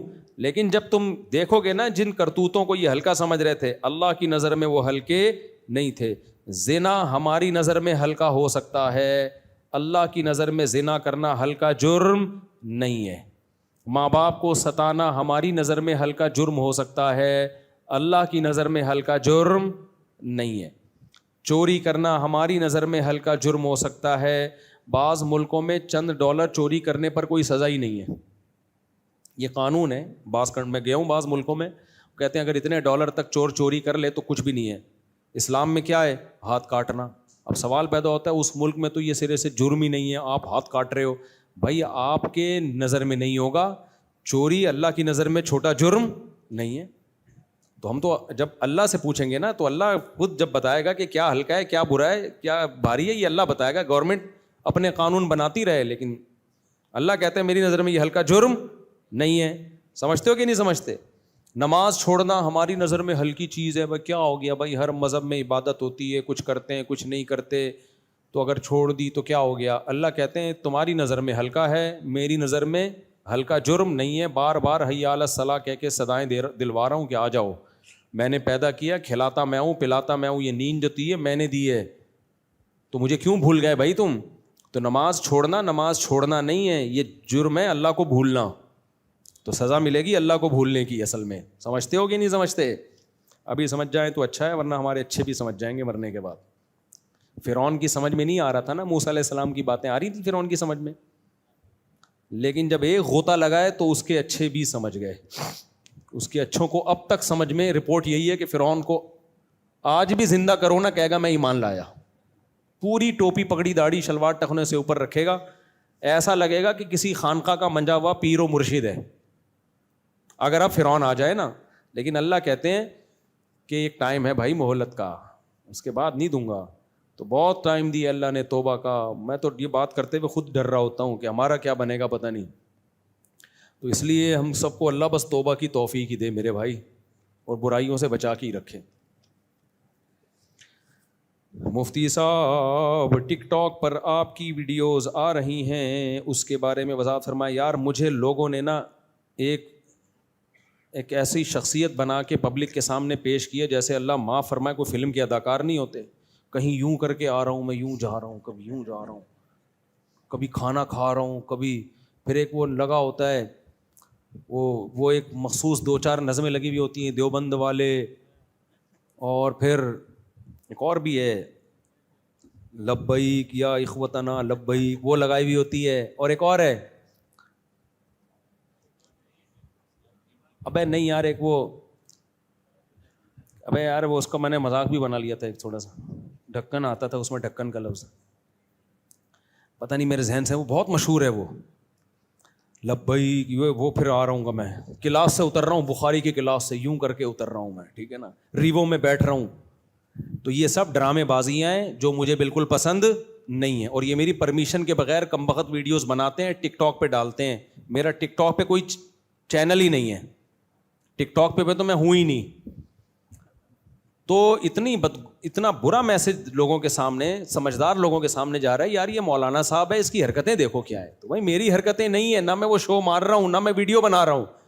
میں ولاگنگ کرتا ہوں, جب افریقہ کے جنگل میں چلا گیا ادھر جا کے میں نے وہ ولاگنگ کر لی, پہاڑ دکھا دیے, نہریں دکھا دی. یہ ہے جو ایک سادہ سی بالکل, وہاں جانور دکھا دی, کیونکہ مجھے بہت شوق ہے جانوروں کی ڈاکومنٹریز دیکھنے کا, تو بہت زیادہ شوق ہے. اتنا شوق ہے کہ آپ کو کیا بتاؤں. مجھے جانوروں کی ایکٹیویٹیز میں بہت مزہ آتا ہے. مجھے یاد ایک دفعہ بچپن میں نے ایک مکڑی کو دیکھا, وہ اس کے شکار کے لیے جا رہی تھی مکھی کے, تو میں اس کو کافی دیر تک بیٹھ کے دیکھتا رہا ہوں. کاش اس وقت ویڈیو کیمرہ ہوتا تو ویڈیو. یہ جانوروں میں نا آپ کو نیچر کا حسن نظر آتا ہے. جانور جدید کلچر سے متاثر نہیں ہے, وہ نیچر پر ہیں. تو جو چیز کا شوق ہے پھر ہم وہی ولاگنگ میں دکھا دیتے ہیں. جنگل منگل یہ وہ. ایک امریکہ میں جب گیا تو کسی نے کہا جنگل سے باہر آؤ, امریکہ میں ہو تم, جنگل ہی دکھا رہے ہو, یہی دیکھنا تھا تو چھانگا مانگا چلے جاتے. ٹھیک ہے نا. تو یہ جو میری جتنی ویڈیوز آ رہی ہے, ریوو میں یوں کر کے جا رہا ہوں اور پھر وہ یوں کر کے کبھی پریڈ ہو رہی ہے, یہ سب میں نہیں بنا رہا اور یہ میری مرضی کے خلاف بن رہی ہیں. ابھی میں نے پھر جامعۃ الرشید میں ایکشن لیا ہے کہ طلباء اب اتنے زیادہ ہیں نا, کنٹرول میں نہیں آ رہے. پارک میں بیٹھا ہوا فون پہ بات کر رہا ہوں, وہاں سے ویڈیو بن رہی ہے مفتی طارق مسعود, کسی کے باپ میں دم ہے تو آئے, یہ نیچے لگایا ہوا ہوگا نا, اور فون پہ بات کر رہا ہوں نا, چلتا ہوا جا رہا ہوں. تو یہ عجیب مذاق ہے یار. یہ فلمی اداکاروں پہ یہ چیزیں سوٹ کرتی ہیں. علماء کی جو عزت ہوتی ہے ان کے اسٹائل کی بیس پہ نہیں ہوتی, علم کی بیس پہ یا عمل کی بیس پہ ہوتی ہے. تو ہماری علمی چیزوں کو آپ پروموٹ کریں, اسٹائل کو آپ ہمارے حال پہ چھوڑ دیں. ٹھیک ہے نا.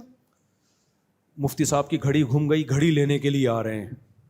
مفتی صاحب کا موبائل گم گیا, موبائل لینے کے لیے آ رہے ہیں. لوگ بھی فارغ بیٹھے ہوئے ہیں. پھر وہ میرا موبائل ہی نہیں ہے, پتہ نہیں کس کا موبائل, یہ رہا مفتی صاحب کا موبائل, وہ میرا نہیں ہے, کسی نے لکھا ہوا ہے بھائی یہ تو مفتی صاحب کا ہے ہی نہیں موبائل. تو یہ سب اپنے چینلوں کو پروموٹ کرنے کے لیے یوز کسے کیا جا رہا ہے, مجھے یوز کیا جا رہا ہے. تو میری طرف سے اس کی بالکل پرمیشن نہیں ہے. اب میں تھوڑا ٹائٹ کر رہا ہوں. جامعۃ الرشید میں آج بھی ہم نے دورہ حدیث میں زیادہ ہو رہا ہے, یہ حدیث پڑھا رہا ہوتا ہوں نا, تو وہاں پھر اسٹائل اور یہ وہ سب چیزیں. تو آج میں نے پھر میسج بھیجا ہے کہ یہ سارے کیمرے نا توڑ دوں گا اگر مجھے کسی نے. ویسے بھی جامعۃ الرشید میں طلباء کو اجازت ہی نہیں ہے اسمارٹ فون رکھنے کی, تاکہ پڑھائی کو فوکس کریں وہ, لیکن پھر بھی چھپ چھپا کے ایک آدھ طلباء رکھ لیتے ہیں, وہ بنا رہے ہوتے ہیں. تو اس کو ٹائٹ کرنا پڑے گا. تو فی الحال یہی سمجھ لیں یہ میری پرمیشن سے نہیں ہو رہا, اور نہ میں ان چیزوں کو پسند کرتا ہوں. علماء کے لیے یہ ہونی چاہیے. عام مشہور لوگوں پہ ٹھیک ہیں, جچتی ہیں, کھلاڑیوں پہ جچتی ہیں, آفریدی ہے, چھکا لگا رہا ہے, اسٹائل سمجھ میں آتا ہے یار. ہاں بعض ایسی ویڈیوز ہیں جو میں کھیل رہا ہوں بچوں کے ساتھ, چھکے چوکے لگا رہا ہوں, وہ میں جانے دیتا ہوں, وہ میں جانے دیتا ہوں, تاکہ مولویوں کا امیج جو بنا ہوا ہے نا کہ کھیل نہیں سکتے, گھوڑے پہ دوڑ نہیں سکتے. ابھی میں گھوڑے سواری کی ہے, وہ تو میری ویڈیو بن رہی تھی میرے سامنے, میں نے بنا نہیں دی. اس لیے نہیں میں گھوڑے پہ بیٹھا تھا کہ میری ویڈیو بنے. گھوڑے پہ میں پہلے بیٹھا ہوں, دوڑ میں پہلے رہا ہوں, کوئی ویڈیو بنا رہا تھا, میں نے اس کو منع نہیں کیا, جانے دو بھائی, تاکہ پتہ چلے کہ مولوی ہونا تیراکی کے, گھوڑ سواری کے خلاف نہیں ہے. یہ کوئی تقوی کا معیار نہیں ہے کہ آپ گھوڑے پہ نہیں بیٹھ سکتے یا تیر نہیں سکتے. سمندر میں جو میں نے چھلانگ لگائی ہے آسٹریلیا میں, وہ میں نے بنانے دی تھی ویڈیو. مجھے پتا تھا بہت سے لوگوں کو تکلیف ہوگی, یہ مولوی کی حرکتیں دیکھو, چھلانگا لگا رہا ہے, تو دیکھ لو حرکتیں. اسی لیے تو ہم تمہیں بلاگ بنا رہے ہیں کہ حرکتیں دیکھو. ٹھیک ہے, تو یہ تو جائز انٹرٹینمنٹ ہے نا, شو بازی تھوڑی ہے یہ, شو بازی کے لیے تھوڑی. اور شو بازی میں تو بڑے بڑے سوئمر پڑے ہوئے ہیں, وہ شو بازی کریں نا. ہم نے کہا یہی ہے نا, چھلانگ لگا کے نکل آئے, اس میں کیا شو بازی ہے. یہ تو بچہ گاؤں دیہاتوں میں تو بچے کر رہے ہوتے ہیں یہ, اور ایسی ایسی جگہوں سے نکلتے ہیں آپ حیران ہو گئے. اس نالے سے جائیں گے, گاؤں کا بچہ دوسرے گاؤں کے نالے سے نکلے گا باہر. تو چلو اچھا ہو گیا یہ کسی نے پرچی دے دی. اچھا ایک اور بات اس سے یاد آئی. ایک ہمارا دوست تھا پشتون گاؤں کا, گنے کی مشین لگاتا تھا وہ. ایک دن کسی عالم کے پاس گیا وہ, تو ان کی گارڈ وارڈ بہت تھے, تو گارڈوں نے ٹھک ٹھک یہ وہ چھن یہ نا گارڈوں کی, اور اس کے بعد وہ گاڑی میں بیٹھ رہے ہیں, گاڑیوں کا قافلہ یہ وہ. تو مجھے کہتا ہے یار مفتی صاحب میں ان چیزوں سے متاثر نہیں ہوتا, یہ تو دنیا داروں کے پاس بہت ہے. جب زرداری صاحب نکلتے ہیں, ہو سکتا ہے ہم سے اچھا ہو, میں دنیا داری اس سینس میں نہیں کہہ رہا, کوئی برے ہم سے ہو سکتا ہے قیامت کے دن زرداری کی بخشش ہو جائے. ایک مثال دے رہا ہوں کہ زرداری صاحب جب نکلتے ہیں تو یہ گارڈوں کا اور گاڑیوں کا پروٹوکول ہم سے بھی کئی گنا زیادہ ہوتا ہے. تو کہنے کہ یار یہ کیسے مولانا ہے, یہ ٹھش پھش یہ کیا ہے. ہم تو ان علماء کی عزت اس لیے کرتے ہیں ان کے علم کی وجہ سے. کہہ رہے یہ تو ہمارے گاؤں میں جو وڈیرے ہوتے ہیں ان کے پاس یہ پروٹوکول زیادہ ہوتا ہے. تو میں نے کہا میرے بھائی آپ نے ان کی نیت کیسے چیک کر لی کہ وہ اس شو کے لیے یہ رکھا ہوا ہے؟ انہوں نے ہو سکتا ہے ضرورت کے لیے رکھا ہوا ہو، ضرورت کے لیے ہو نا، ضرورت ایک الگ چیز ہے، شو بازی الگ چیز ہے۔ باقی مجھے اس گنے کا رس لگانے والے کی یہ بات اچھی لگی، میں نے کہا اس کے کانسیپٹ کلیئر ہیں کہ عزت کا یہ معیار نہیں ہے، خاص طور پر علماء کے لیے، یہ دنیا داروں کے لیے، سیٹھوں کے لیے ہے، وہ دولت بھی دکھاتے ہیں، پیسہ بھی دکھاتے ہیں، گاڑیاں بھی، گارڈ بھی۔ بعض لوگ تو ایسے ہیں جن کو گارڈز کی بالکل بھی ضرورت نہیں ہے، انہوں نے پھر بھی رکھے ہوئے تاکہ تھوڑی پھوں پھاں رہے سوسائٹی میں۔ سمجھ رہے ہو کہ نہیں سمجھ رہے؟ میں نے جب شروع میں گارڈ رکھے نا تو مجھے اتنا ذہن پہ بوجھ ہوتا تھا، کسی سے ملنے جا رہے ہیں 4 گارڈ کلاشن کوفیں، مجھے ایسا لگتا تھا جیسے مکان کا قبضہ خالی کرانے جا رہا ہوں میں، مجھے ایسا لگتا تھا جیسے کسی کا مکان پہ میں نے قبضہ، کسی نے میرے مکان پہ قبضہ کیا ہوا ہے اور میں قبضہ، لسی پینے جا رہا ہوں 4 گارڈ۔ تو میں اس سے لسی والے سے کہتا تھا بھائی میں تیری دکان کو لوٹنے نہیں آیا، پیسے دے کے لسی پیوں گا میں۔ تو شروع میں بہت مجھے تکلیف ہوتی تھی، لیکن ضرورت ہے بھائی۔ تو میں نے اس سے بولا کہ بھائی آپ کو یہ کیسے ذہن میں آ گیا کہ انہوں نے شو بازی کے لیے رکھے ہوئے ہیں؟ ضرورت کی وجہ سے بھی تو ہو سکتا ہے نا۔ ہاں مجھے اس گنے کے رس والے کا، جوس والے کا کانسیپٹ اچھا لگا، اس کا کانسیپٹ کلیئر ہے کہ یہ چیزیں علماء کی عزت کی نہیں ہیں۔ سمجھتے ہو کہ نہیں سمجھتے؟ یہ دنیا داروں پہ جچتی ہیں۔ میں نے کہا اس کے نظریہ ٹھیک ہے اس کا۔ مفتی صاحب میرے والد مشرک ہیں، وہ دن رات پیروں فقیروں سے مدد مانگتے ہیں، میں کافی عرصے سے اصلاح کر رہا ہوں لیکن اللہ کی طرف سے ہدایت نہیں مل رہی، آخرت کے حوالے سے مجھے ان کی بہت فکر ہے، مشرک تو ہمیشہ جہنم میں جلے گا، اور میرا سوال یہ ہے کہ کیا دنیا میں ان کے لیے صحت تندرستی کی دعا کر سکتے ہیں؟ بالکل کر سکتے ہیں، ان کی ہدایت کی بھی دعا کریں، ان کے ساتھ اچھا سلوک بھی کریں۔ باقی ان کا شرک کس نوعیت کا ہے یہ تو میں نہیں بتا سکتا کہ واقعی مشرک ہیں بھی یا نہیں ہے۔ کچھ لوگ پیروں سے مانگ رہے ہوتے ہیں لیکن وہ ویسے ہی مانگ رہے ہیں جیسے کسی پولیس سے کوئی مدد مانگ رہا ہوتا ہے انسان، اسباب سے ہٹ کے نہیں مانگتے، اور بعض اسباب سے ہٹ کے بھی مانگتے ہیں، زیادہ تر تو پھر یہی ہے اسباب سے ہٹ کے ہی مانگ رہے ہوتے ہیں۔ تو یہ شرک فکر کی بات ہے، اور آپ کو جو والد کی فکر ہے یہ ہونی بھی چاہیے۔ قرآن میں اللہ نے کیا فرمایا؟ نیک لوگوں کی مثال دی ہے قرآن میں کہ ان کو سب سے پہلے اپنی، پھر اپنے والدین کی اور اپنے بیوی بچوں کی فکر ہوتی ہے۔ جس کو اپنی، اپنے والدین اور بیوی بچوں کی فکر نہ ہو، ساری دنیا کی ہدایت کا وہ ٹھیکیدار ہو، اللہ کی نظر میں وہ پسندیدہ نہیں۔ سب سے پہلے اپنی، اپنے والدین اور اپنے بیوی بچوں کی فکر کرنی ہے آپ نے۔ میرا اپنا بھی معمول ہے، میں جب ہدایت کی دعا مانگتا ہوں سب سے پہلے اپنے لیے، اپنے والدین کے لیے، گھر والوں کے لیے اور اولادوں کے لیے مانگتا ہوں، ایک ایک کا نام لے کے مانگتا ہوں۔ آپ کو یہ کون سا مشکل کام ہے بچوں کا نام لینا؟ جتنے ہمارے ہیں نا اتنوں کا نام لینا مشکل کام ہے۔ بعض دفعہ ترتیب آگے پیچھے ہو جاتی ہے، بعض دفعہ 1-2 اسکپ ہو جاتے ہیں، تو وہ مشکل، ٹینشن کا کام تو نہیں کہہ سکتے لیکن مشکل بہرحال ہے۔ سب کا نام لے کے اپنے بچوں کے لیے دعا کرتا ہوں میں کہ سیدھے راستے پہ چلا دے۔ اور مجھے نہیں یاد پڑتا کہ میں نے زندگی میں اللہ سے کبھی اپنے بچوں کے لیے دولت مانگی ہو، مجھے نہیں یاد پڑتا۔ ہمیشہ یہ مانگا ہے اللہ سیدھے راستے پہ چلا دے، دین کا داعی بنا دے بس، اور مال میں برکت دے اتنی کہ کسی کے سامنے ہاتھ نہ پھیلائے۔ پھر اللہ کی مرضی دولت مند بنائے یا غریب بنائے، ہمیں اس سے یہ دعا منہ سے نکلتی نہیں ہے کہ پیسے والا بنا دے، کیونکہ بھائی سیدھے راستے پہ چلے، غربت میں کامیاب ہیں، اور اگر پیسہ ملا اور الٹے راستے پہ چل پڑے تو کیا کرنا ہے بھائی، اور بڑا عذاب ہے۔ تو کامیابی اس میں ہے، اچھا غربت میں اگر دین مل گیا نا تو اس غربت میں بھی خوش رہیں گے، اور اگر دولت میں دین نہ ملا تو مقصد تو خوشی ہے نا، تو خوشی کے لیے ضروری ہے دین ملے، دولت ملے نہ ملے یہ کبھی نہیں میں نے دعا مانگی، بس یہ کہ رزق حلال کشادہ ہو، کسی کے سامنے ہاتھ نہ پھیلائیں، استغنا کے ساتھ زندگی گزاریں۔ تو یہ دعا بہت زیادہ ضروری ہے اولاد کے لیے۔ اصلح لی فی ذریتی، اللہ نے نیک لوگوں کی علامات میں، ہم نیک نہیں ہیں لیکن نیک لوگوں کی صفات کو چوری کرتے ہیں ہم، ٹھیک ہے نا، کاپی کرنے کی کوشش کرتے ہیں تاکہ اللہ ہمیں نیک لوگوں میں شامل کر دے۔ تو یہ فکر ہونی چاہیے، اپنی اولاد کی بہت زیادہ فکر ہو، دعا ہو، کوشش ہو، باقی بنے گی یا نہیں بنے گی نیک یہ اس کی گارنٹی نہیں ہے۔ تو ماں باپ کی بھی بہت فکر جیسے آپ کو ہے، اچھی بات ہے، لیکن اتنی فکر نہ لیں کہ دماغ ڈپریشن میں جانا شروع ہو جائے، بلکہ اللہ کی تقدیر پہ راضی رہیں۔ ہمارے نبی صلی اللہ علیہ وسلم سے زیادہ کس کو فکر ہوگی؟ اپنے چچا ابو طالب کی۔ حضرت ابراہیم سے زیادہ کس کو فکر ہوگی؟ اپنے والد آزر کی، لیکن ان کو ایمان کی توفیق نہیں ملی، بس صبر کیا.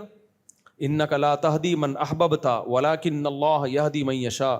جب ہمارے نبی غمزدہ تھے تو اللہ نے کیا فرمایا؟ اے نبی آپ جس کو چاہیں گے ہدایت نہیں ملے گی، جس کو اللہ چاہے گا اس کو ہدایت ملے گی. یعنی ہمیشہ، ورنہ تو بعض دفعہ نبی نے چاہا کہ اس کو ہدایت مل جائے، مل بھی گئی. جیسے حضرت عمر کے بارے میں آپ نے چاہا کہ اللہ ان کو ہدایت دے دے، اللہ نے دے دی ہدایت، ٹھیک ہے نا. لیکن اللہ نے کہا یہ فیصلہ آخر میں ہی کروں گا. آخری فیصلہ کون ہوگا؟ کس کا ہوگا؟ میرا ہوگا. تو اس لیے ماں باپ کے لیے دعا مانگیں، فکر کریں، لیکن اس فکر میں بھی اعتدال سے تجاوز نہ کریں، ڈپریشن میں نہ جائیں. اس سے نقصان یہ ہوتا ہے جب انسان کسی چیز کی زیادہ ٹینشن لیتا ہے تو پھر صحت بھی خراب ہوتی ہے اور جو کام کر سکتا ہے اس میں بھی ناکارہ ہو جاتا ہے وہ. اس لیے ایک حد تک سوچیں، اس سے آگے مت جائیں، ٹھیک ہے. مفتی صاحب آج اتنے ان کو کسی طرح سے تبلیغ میں وقت لگوا دو.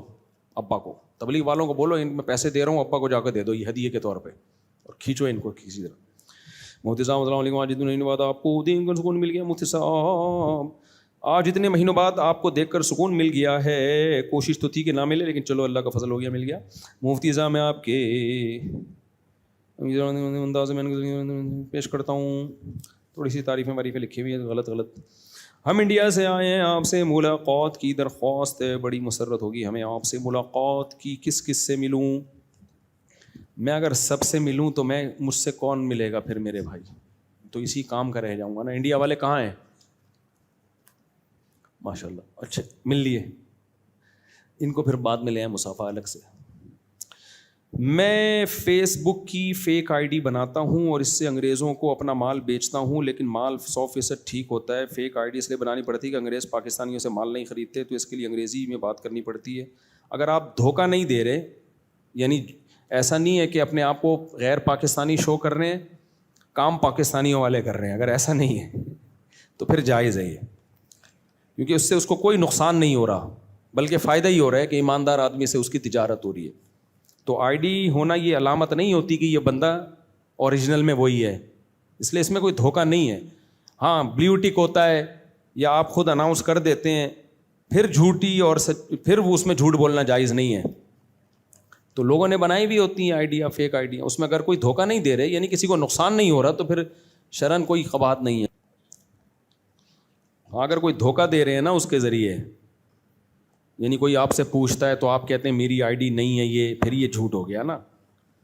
تو کوئی بھی نام سے آئی ڈی بنائی جا سکتی ہے، ای میل بنایا جا سکتا، جی میل آئی ڈی بنائی جا سکتی ہے، فیس بک بنائی جا سکتی ہے، یوٹیوب لوگ بناتے ہیں. اس میں دھوکہ نہ دیں کسی کو.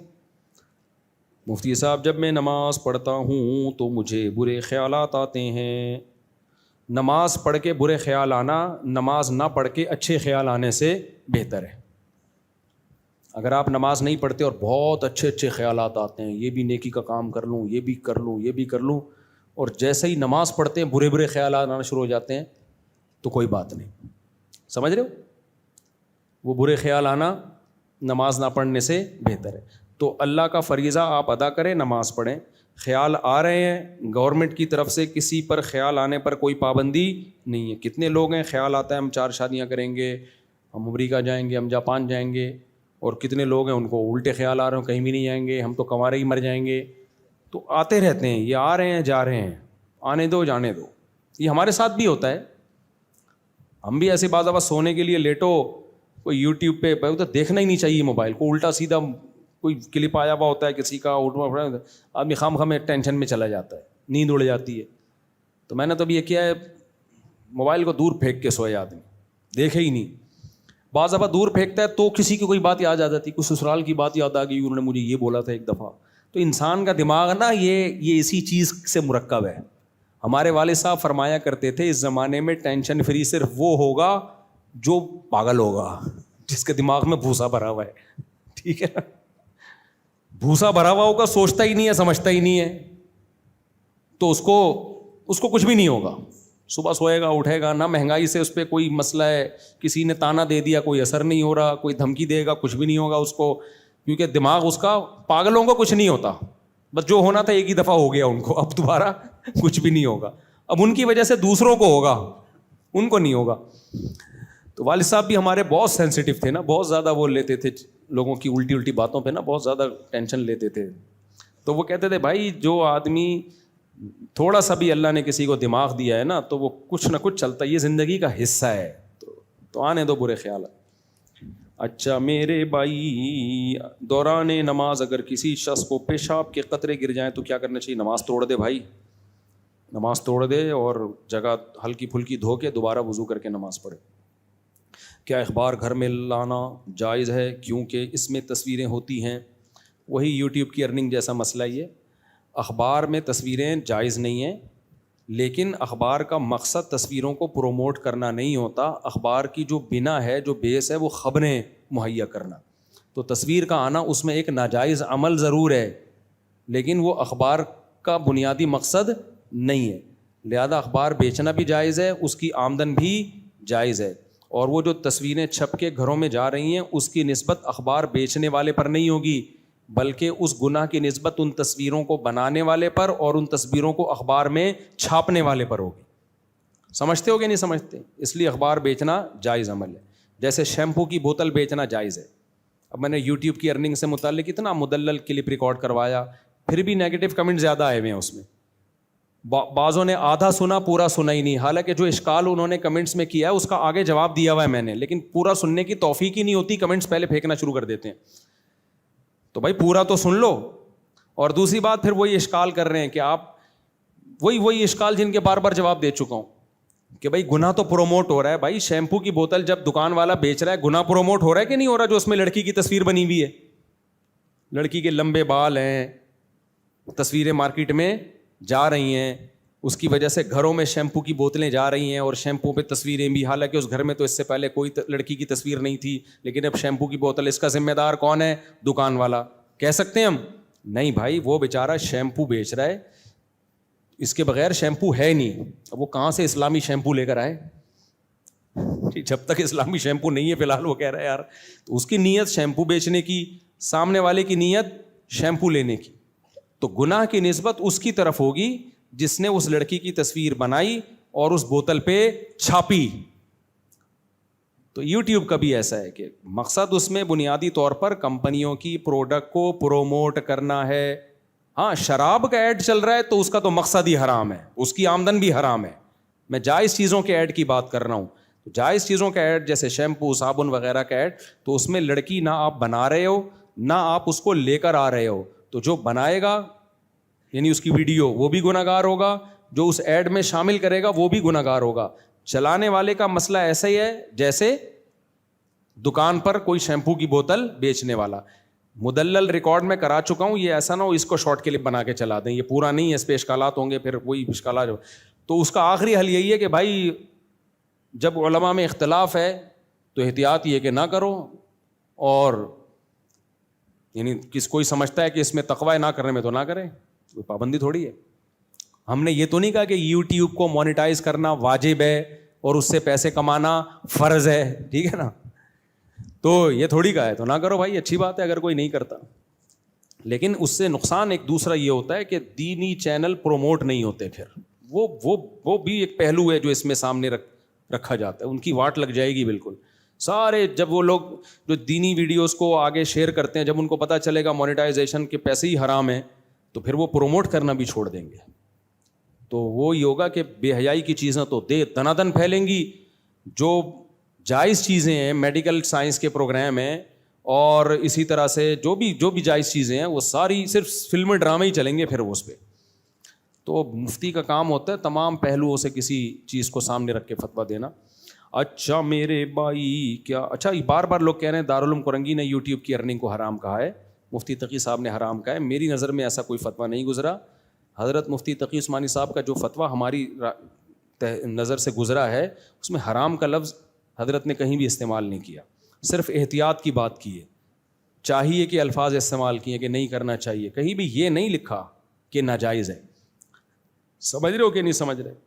تو بالفرض اگر وہ ناجائز کہتے بھی ہیں تو پھر وہی بات ہے نا کہ حضرت تکافل کو جائز کہتے ہیں, ہم تکافل کو صحیح نہیں سمجھتے. تو جب مفتیوں کا اختلاف ہوگا تو پھر اس میں پھر یہی ہے کہ دونوں اگر برحق ہیں, اختلاف علماء کا ہونا چاہیے, اسکالرز کا اختلاف تو معتبر نہیں ہے.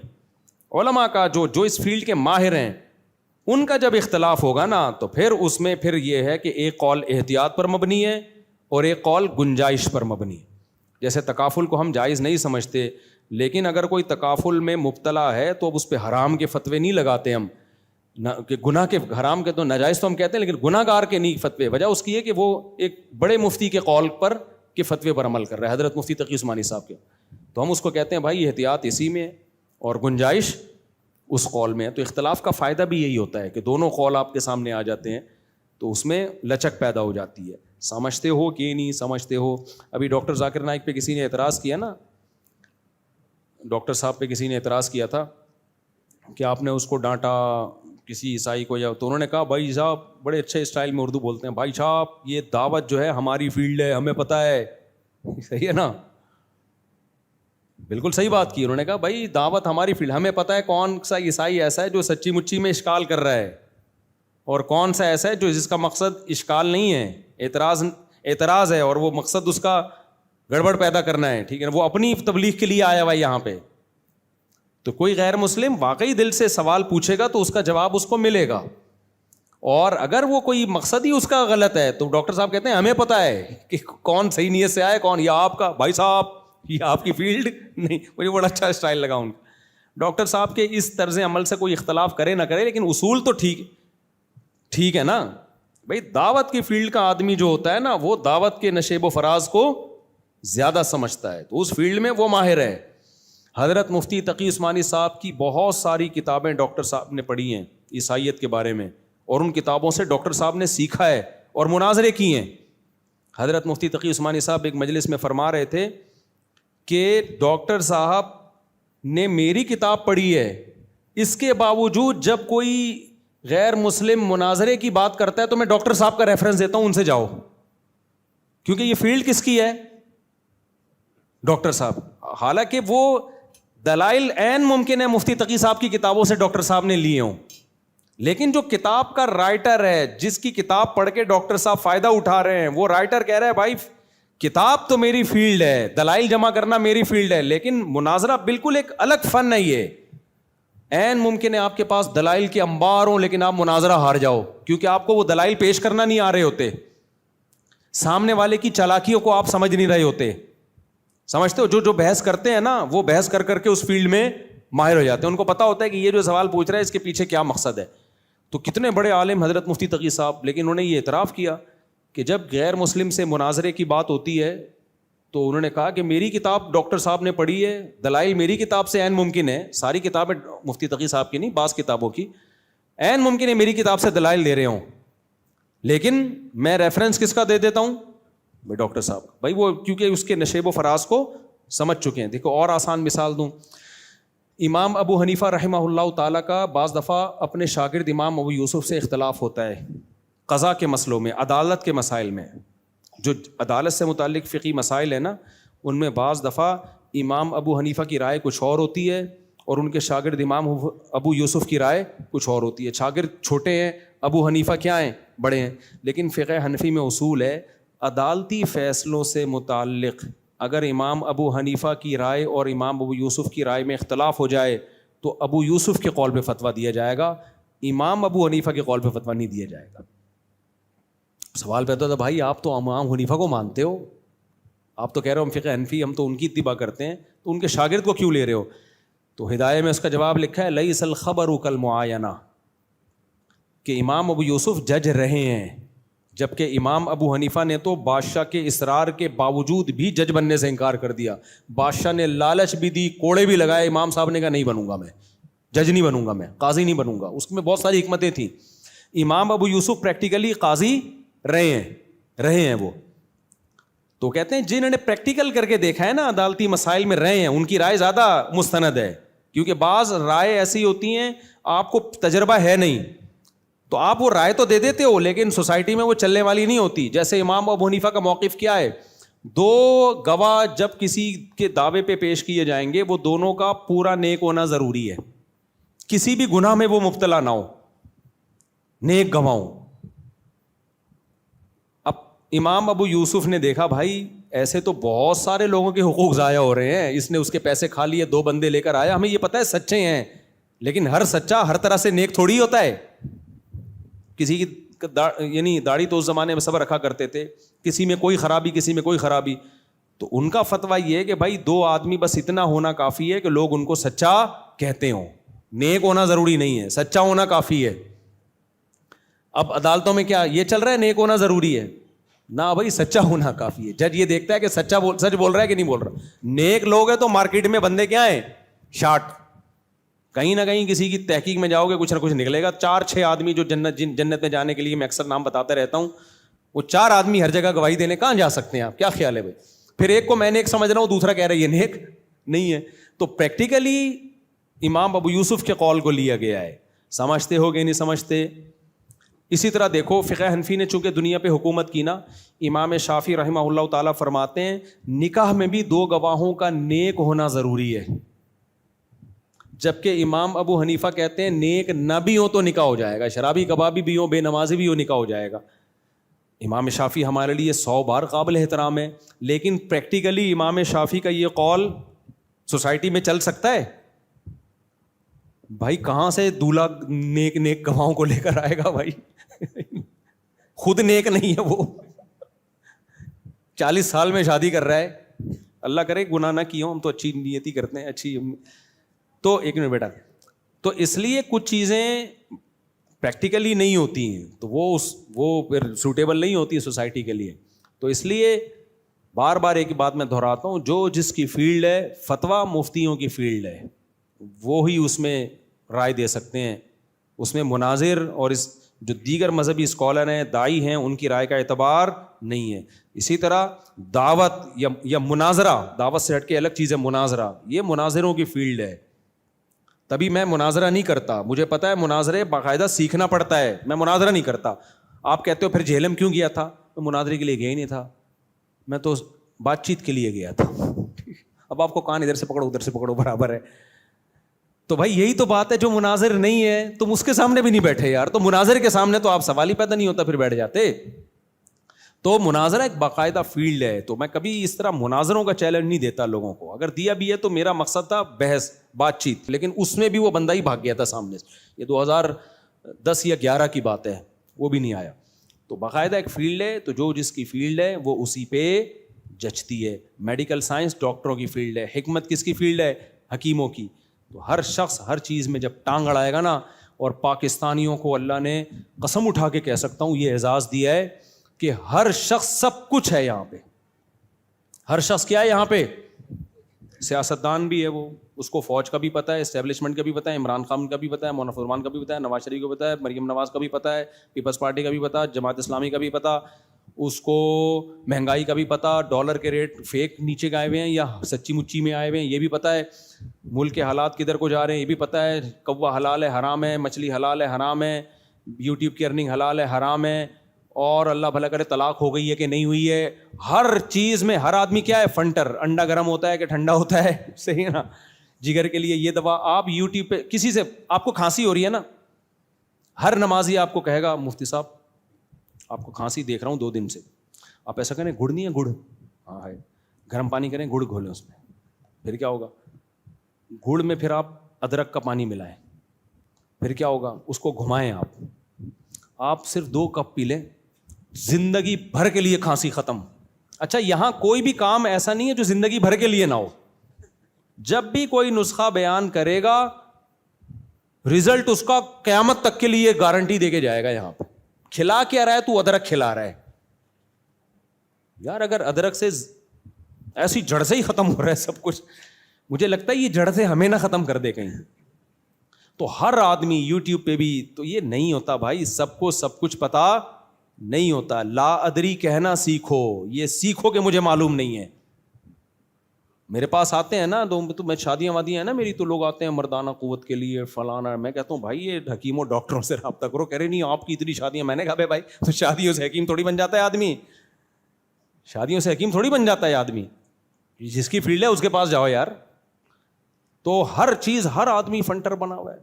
تو یہ نہیں, یہ سیکھو. یہ آدھا علم ہے یہ کہہ دینا کہ مجھے معلوم نہیں ہے. امام مالک کتنے بڑے امام تھے, مجتہد تھے, تبع تابعین میں سے تھے. ان کے پاس ایک شخص بیٹھا ہوا تھا, کہتے ہیں کہ کوئی شخص آیا, اس نے امام مالک سے غالباً 36 مسائل پوچھے, ہر مسئلے کے جواب میں امام مالک نے فرمایا لا ادری، مجھے اس کا جواب معلوم نہیں ہے، حالانکہ یہ تو ان کی فیلڈ تھی. اپنی فیلڈ میں بھی انہوں نے کہہ دیا بھائی مجھے اس کا جواب معلوم نہیں ہے. کیا مطلب؟ تحقیق کر کے بتاؤں گا میں. ہمارے یہاں جس سے جب بھی جو بھی پوچھو سب پتہ ہے. یہ صرف اعزاز پاکستانیوں کو میں بار بار کہتا ہوں، کسی اور جگہ میں نے یہ اتنا کمال، علوم میں اتنا رسوخ، علوم اور روحانی عاملوں پہ آ گیا تو پھر تو پورا بیان اثر تک اسی پہ بس ختم کر رہا ہوں. ان کو تو اس سے بھی آگے کی چیزیں پتہ ہیں، حالانکہ ان کو جو پتہ ہونا چاہیے وہ بھی نہیں پتہ ہے. وہ علوم، ان کے تو پھر علوم وہاں سے شروع ہوتے ہیں جہاں آپ تصور نہیں ہے، کیونکہ ہوتے ہی نہیں ہے شروع. تو ظاہر ہے کہاں تک پہنچو گے آپ؟ جو کہ شروع ہی نہیں ہو رہی تو پہنچ سکتا ہے آدمی وہاں تک؟ اس لیے ان کے تو علوم ہی شروع ہی نہیں ہوتے ہیں. ابھی میرے بارے میں بھی مشہور کیا ہوا ہے، اس پہ کالا علم ہوا ہوا ہے اور نیلا علم ہوا ہوا ہے، پیلا علم ہوا ہوا ہے، پتہ نہیں کیا کیا ہوا ہوا ہے. ہمارے حضرت کے بارے میں بھی ایسی باتیں لوگ، جس نے جو کہتا ہے نا کالا علم ہوا ہوا ہے آ جائے میرے پاس، انشاءاللہ اس کو بتا دوں گا کہ تیرے پہ ہوا ہوا ہے، میرے پہ ہوا ہے یا تیرے پہ ہوا ہوا ہے. اللہ بچائے ان فضول لوگوں سے. بس کافی ہو گیا میرا خیال ہے. اللہ سمجھنے کی عمل کی توفیق عطا فرمائے. جی بیٹا. ہاں یار ایک بچے نے کافی دیر سے سوال پوچھ رہا ہے. بیٹا جلدی پوچھو، شاباش. یہ بچے کو بس موقع دیں پھر چھٹی.